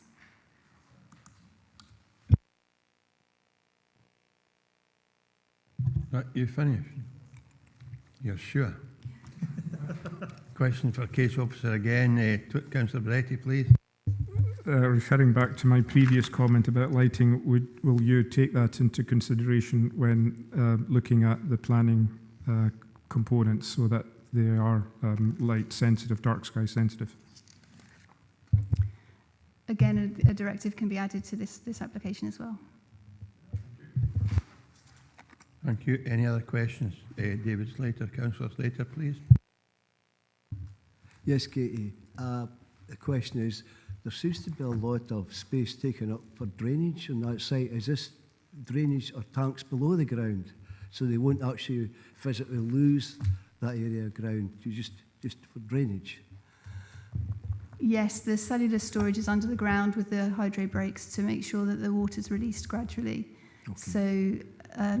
So that will be under the ground, so the facilities will be retained above. Well, I would propose that goes ahead. I think it's really good for the community, so I would propose it goes ahead. Thank you. So, have we concluded questions for the case officer? Thank you, Katie. In that case, we're in session, members. David? Well, I propose it goes ahead. Thank you. Okay. No alternative views? Decision again, Tracy, please. Approved application subject to the conditions in the report with the directive attached on item. Thank you. Thanks, Katie, for being with us today. Move on to agenda item number 10. An application for the erection of dwelling house and installation of septic tank and soak away and an air source heat pump at Colrea Croft, Colrea Stranraer. Full application, reference number 24/0671/full. Recommendations to refuse, and the case officer is David Sutty. David, when you're ready, please. Thank you, Chair. It feels a bit like stars in your eyes tonight, as well as Chris McTeer and being Iona Brooke, because Iona's on holiday, so she's got the next two applications. This is a site just south of Stranraer, where historically there was a house on the site, but it's disappeared about 60 years ago from what we can tell. So this is just the location plan. You can see there's a little access road leads to the site itself. And the block plan gives a bit more detail, just showing where the access would be and the proposed house at the end of it. I should flag up, I spotted, I'm afraid, 3 typos. Must have been rushing when I proofread this one. Page 218, At the top of the page, it says latterly, as in going sideways, but it should be latterly in paragraph 1.2 and 1.3. Unfortunately, I think I inadvertently deleted the 1, so it's a 1.5-storey house, not a half-storey house. And on page 220, paragraph 4.7, just for the avoidance of doubt, it says LPD, but it obviously means LDP policy. So apologies for them. Elevations just showing the proposed house, which is 1.5 stories, as you can see. So just for the avoidance of doubt, there's no fundamental issues with the design. That's not a grounds for refusal. It's the principle of the development that is being looked at here. So you've got the road looking southeast. The access is there on your right-hand side. Again, looking the other opposite direction. And the view from just where the entrance is looking east. And that's the entrance that you go in. So historically, I believe the site had regrown, it revegetated. There'd been a little more activity on it recently, where some of the vegetation had been stripped back. But you can see that there's no physical building on the site, nor has there been for many decades. The site is effectively naturalised, and there certainly isn't a building there which is causing a brownfield eyesore. And you can just see in the distance the proximity to Stranraer. So it's also not in a remote area either under LDP2's definition, which has very discrete remote areas identified, or the NPF4 definition. So just looking within the site, that gives you the LDP2 sites, which are regarded as remote. And you can see from the arrow where the site is there, where it's in easy distance of Stranraer itself, so it's certainly not remote as considered by LDP. An aerial shot just to basically show you. There's no doubt that the site once was developed, but from our information it had long since gone, about 60 years. So in terms of policy, there isn't any policy support for a new house here in terms of it being a beneficial redevelopment of a brownfield site, nor does it, if you notice NPF policy 17 and 4.6, it reuses brownfield land where return to a natural state has not or will not happen without intervention. Well, I think we can see from the photos that had actually happened, had gone back to a natural state. And it's not in a remote area. So for all those reasons, there is no policy support for this, and it is recommended for refusal. Indeed, you'll notice there was a refusal on the site in 2016. Thank you, David. Any questions for the case officer? Councillor Barretti. Thank you, David. The naturalisation process, you're hinting that it's taken maybe say up to 60 years. Has anyone actually dug the site to see how deep the soil is? Because over 60 years, you're not going to get 6 inches, 7 inches or 8 inches. You're only going to get a smaller percentage. So how relevant really is the naturalisation part of that if at some stage someone wants to go into it and they find that they've got hardcore underneath, you know? David? Well, that isn't actually the huge relevance to it. The current condition of the site at the moment is that there is nothing on the site. There's no physical building on the site that would lead to a beneficial redevelopment of a brownfield site. It's really only cases where you've got particularly an old industrial building which has become an eyesore that there is some policy support for. But the issue of the condition of the site, I think what the naturalisation bit is to do is that if there's no intervention, it's just going to continue to be an eyesore. Now, that hasn't happened here. The building is no longer there, hasn't been there for decades, so there's no benefit to be taken from removal of an eyesore on the site. Thanks, Councillor Brett. Any other questions for the case officer? No, in that case, we're in session. Do you? Sorry, Chair, as the pull-in councillor, do I not get to speak to the reason as to why I pulled in?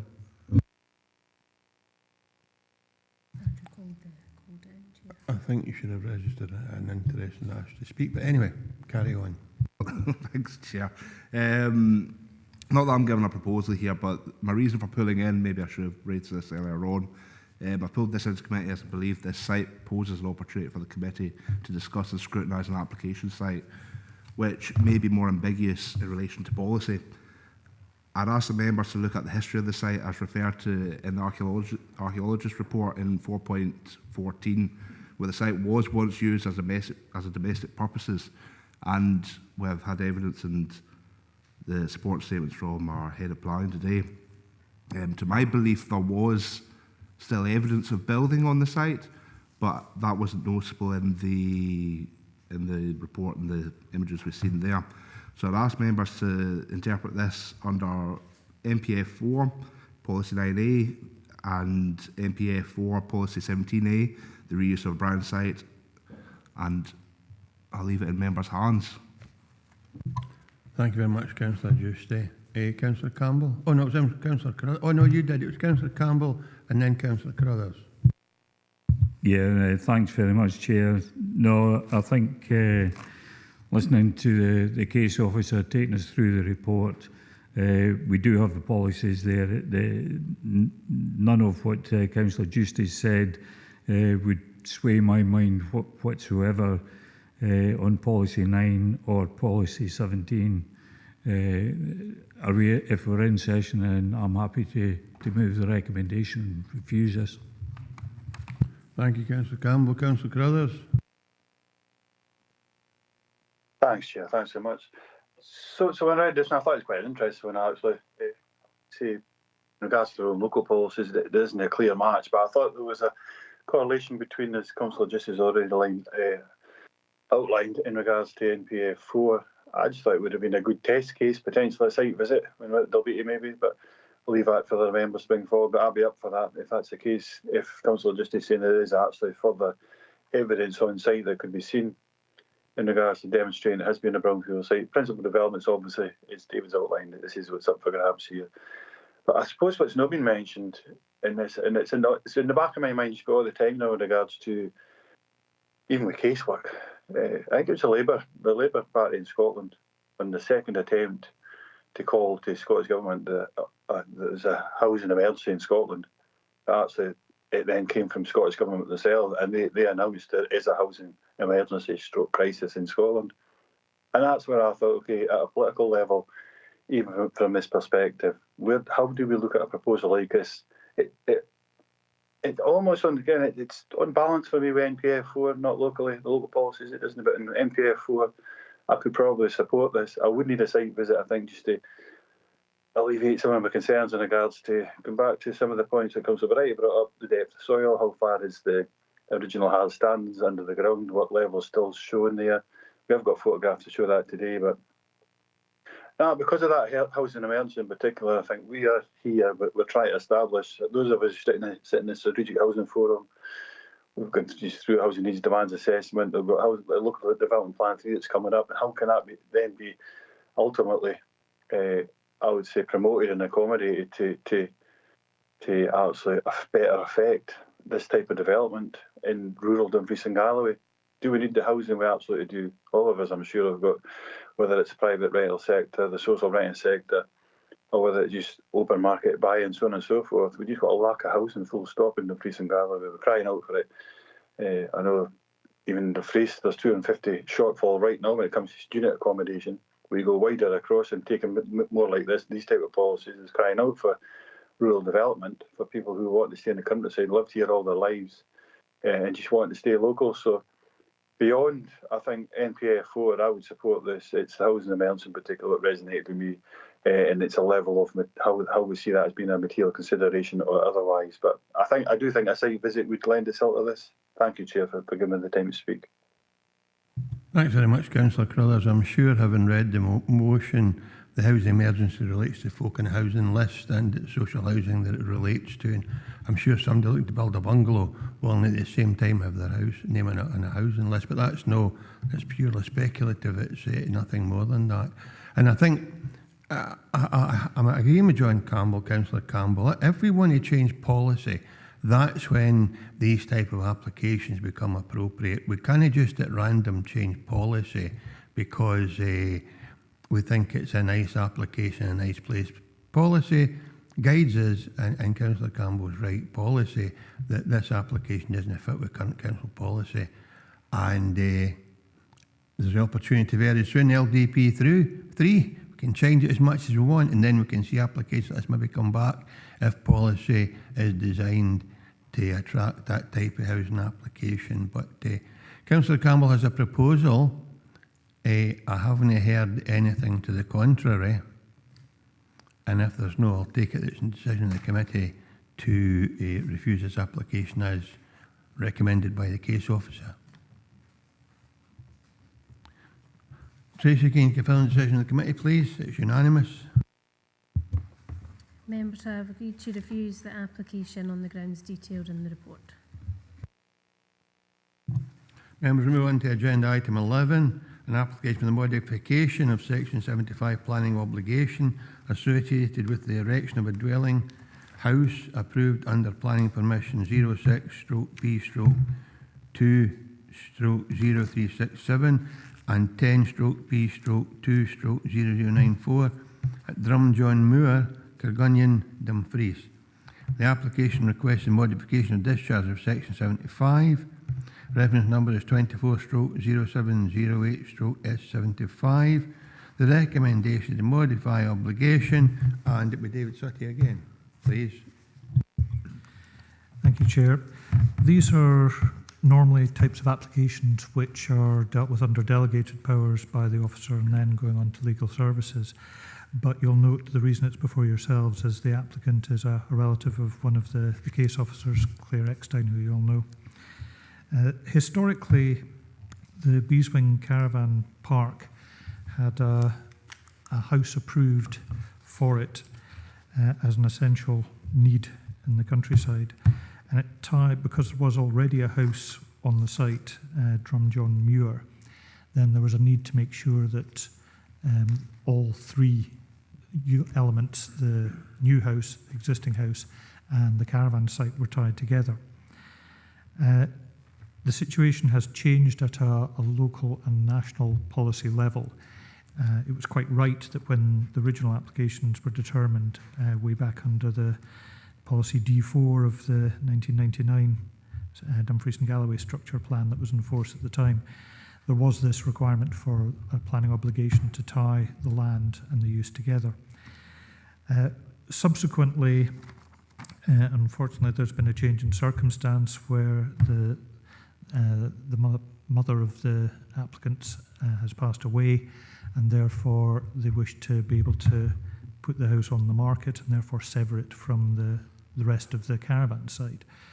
And because of this change in policy, that there is no longer a requirement under our existing development plan or indeed under NPF4, there's an expectation that planning obligations and agricultural occupancy conditions will not be required. You'll note it states in paragraph 4.5, we are no longer requiring those, and when we get an application in to vary or modify an existing section 75, then we will normally agree to that. So it's just looking at the photos, you've got the site there just on the road out to Dalbeatty from Dumfries near Beeswing.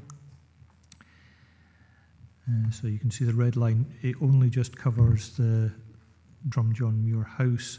The existing house and caravan would remain. You can see from the aerial photo, I think just it's like a sort of L-shaped site, but the bit at the top of the lower half is where the new house is. So as I say, it's a fairly straightforward procedure that we would normally just deal with under delegated powers, but because of the relationship to one of the officers, it's got to be brought under the scheme of delegation to yourselves.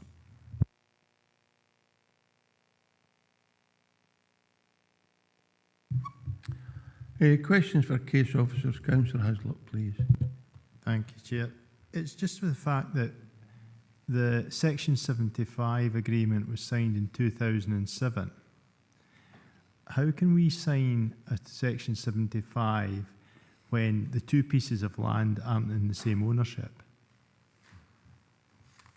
Because it quite clearly states that in 2006, the ownership of the caravan park and the house were separated. So 2007, we've signed a Section 75 agreement when what the condition was already breached. So how can we then retrospectively sign that and authorise it? David? I wasn't directly involved in the original application, but I presume it's because you had the existing house on the site, and therefore to justify another house, they were in the same ownership of the family, although they were operationally separate.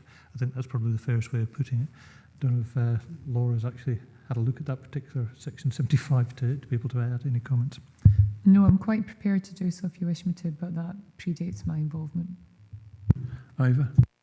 Chair, I've no issue with that thing. It's just it seems funny that it has been split before we actually signed the Section 75 or delivered, because it was March 2007 that the Section 75 was put in place, but it quite clearly says it was under different ownership, the ground, since 2006.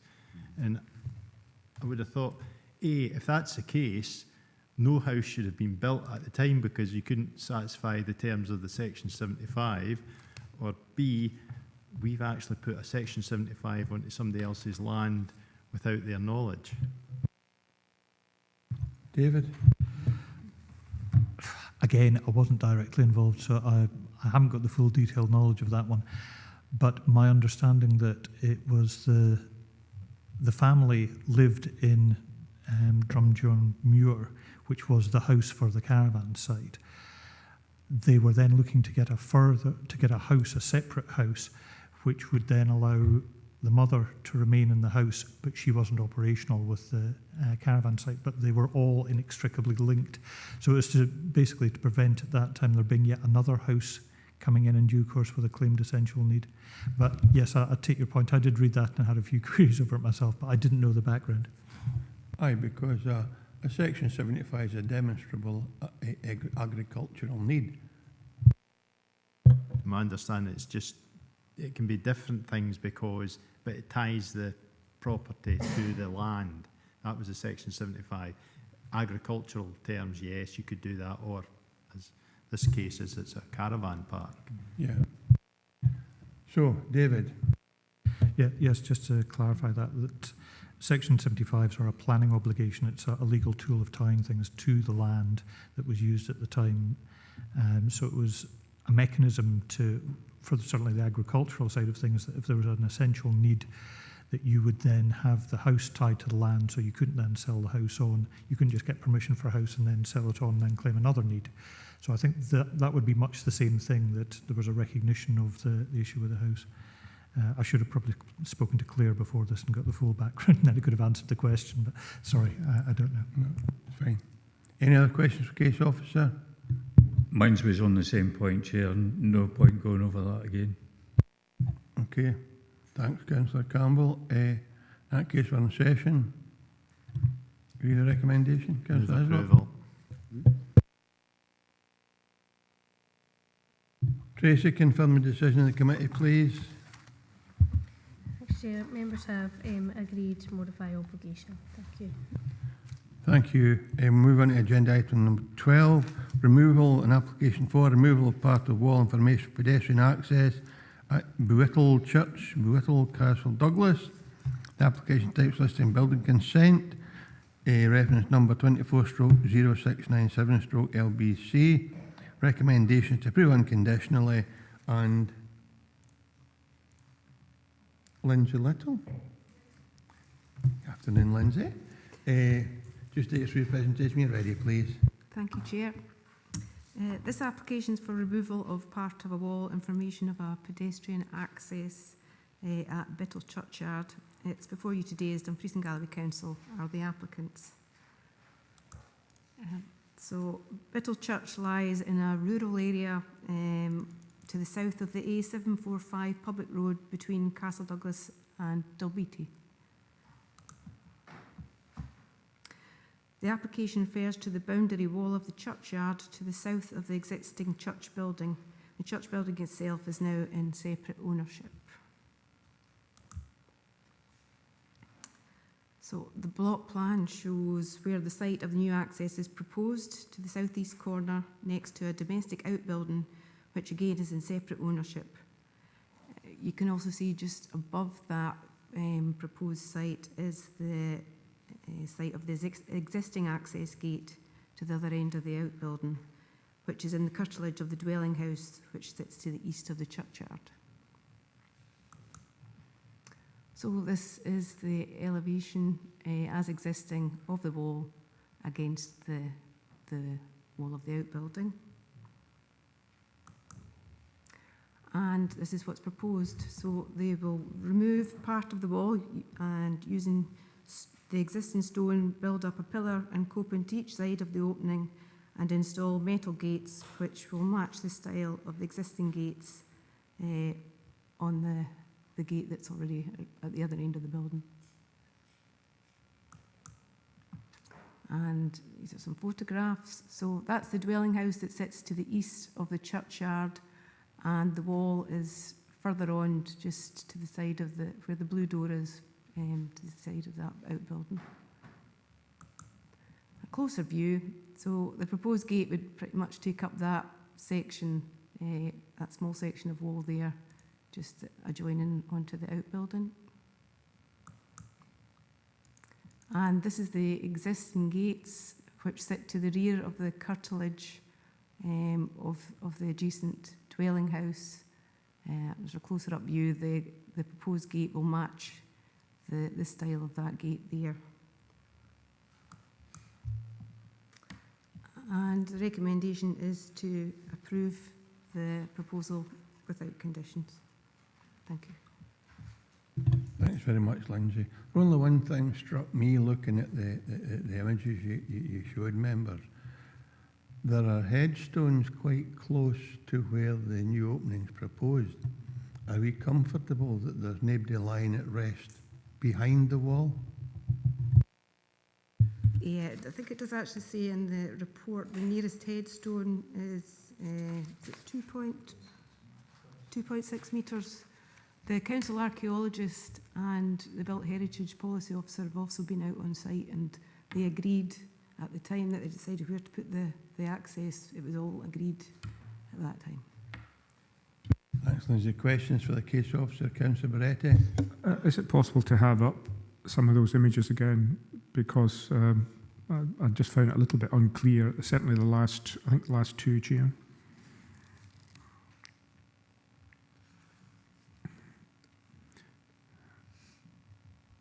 Yeah, that one there, I think. So the wall is going to be taken off right at the edge of that building. Is that correct? No, sorry, that may be a bit confusing. This is, if I go back to the block plan. Oh. Sorry. So the block plan there outlines in red where the proposed access is going to be there. And the existing gate is actually at the other end of that building. It's not very clear. There's an arrow there above that shows you where the existing, that's where the image of that gate is the other end of that building. Yeah, Chair, if you could bring up the image of the gravestones, because that image there, that line drawing there doesn't show the gravestones, as you pointed out.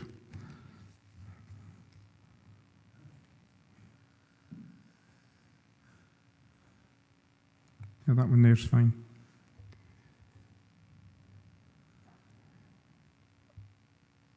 Chair, I've just got to ask, if this is an access, this is going to be an exit and an access point, there's going to have to be hardcore behind that in a road or some form of track. Where's it going to go? Because there are an awful lot of headstones around there. I'll ask David to help Councillor Beretti.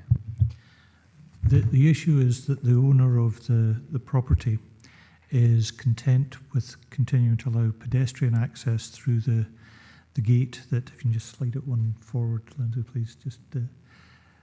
So that's the existing gate. They're happy to allow the existing gate to be used for pedestrian access for people visiting the graveyard, but for whatever reason they're not happy to allow access for council lawnmowers to maintain the graveyard. So there's no intention of it having being an access for pedestrians needing a path. It's purely an access to allow the council to get in and mow the graveyard. The main pedestrian access will still be through that existing gate there. Thank you, Councillor Moretti. Any other questions for the case officer? If no, we're in session. Councillor Hislop. Chair, I would move approval.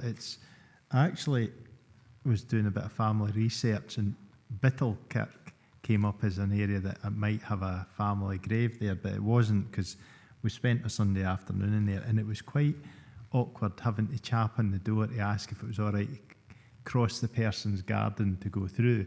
So I think it would be a benefit to anybody looking at ancestral graveyards or access to the old church. So I think that would be a benefit to the area. So does that mean you approve it? Yes. Councillor Campbell. Yeah, happy to approve, but I do take Councillor Hislop's point. If it's a lock gate, for example, and only the maintenance crew can use it, and then it will have an adverse effect on the public using it. So if it's an unlocked gate, and then both the maintenance team and public can use it, I'd be happy with that. Thanks, Chair. I'm sure that'll be noted and passed to the appropriate department. Thank you. So we're happy with that. Thank you, Lindsay, for presenting today. Move on to agenda item 13, an application for the erection of a detached domestic garage at Tullochmore, Creeka, Annan. It's a full application, reference number 24/1049/full. Recommendation is to approve subject to conditions, and it's back to Mr. Sutty. David, please. Thank you, Chair. Yes, another one of Chris's. Only before yourselves because, again, it relates to an application from a member of the Planning Service. It comes pretty close to actually being permitted development if it wasn't for the height of it in proximity to a mutual boundary. So Creeka is just a small village just outside Annan, and this is a relatively new house sitting there. You can see where there's the historical camp that was on the site just to the south. So block plan for the house, you can see there's already an outbuilding at the bottom of the garden and access from the main road with off-street parking. And this is the block plan showing where the house is in relation to the proposed garage, which, as I say, is quite close to the mutual boundary with Dunjardin. Very standard domestic garage, 4.25 metres to the ridge height. And you can see on the top image there, just behind it, is an existing outbuilding. And room for one car with inside it, so it's not even a double garage. Main road through Creeka, the site is on your left-hand side. And it's just out of this photo on the right-hand side now, panning round. That's the existing access. So there's a fence at the moment which should be removed. Again, that's just looking towards the access. So that fence and gate would be removed to put in place the garage, and that would just be sited on the existing back garden. So as I say, it would normally have been a delegated decision, but it just has to come before yourselves. Thank you, Mr. Sutty. And we have questions for officers. Councillor Ian Carruthers, please.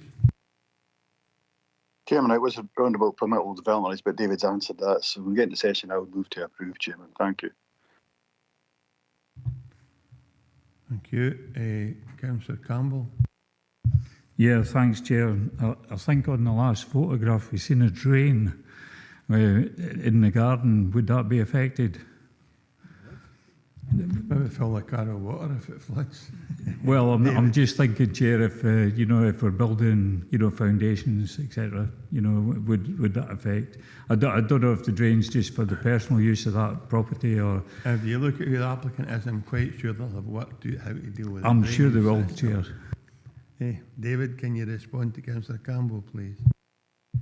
Yes, just looking at the plan, I don't think there's any great issue that I can see with drainage on that now.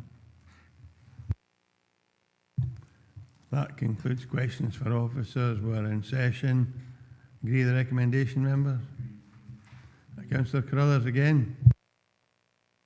Sorry, Chair. If you look, I would happily move that. And just with the drainage, there's no Scottish water infrastructure on that site. Just know that from local knowledge.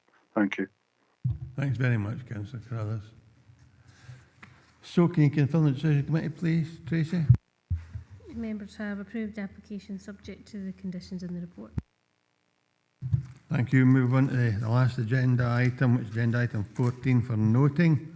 I'm sure Councillor Giusti, myself and others will be disappointed at the decision by Scottish Government, but there we have it, members. Any observations or notes? No. Oh, Councillor Campbell and then Councillor Hislop. I wasn't disappointed because I had an opposite view from yourself, Chair. Thank you. Councillor Hislop. Chair, this was turned round quite quick from the decision we took.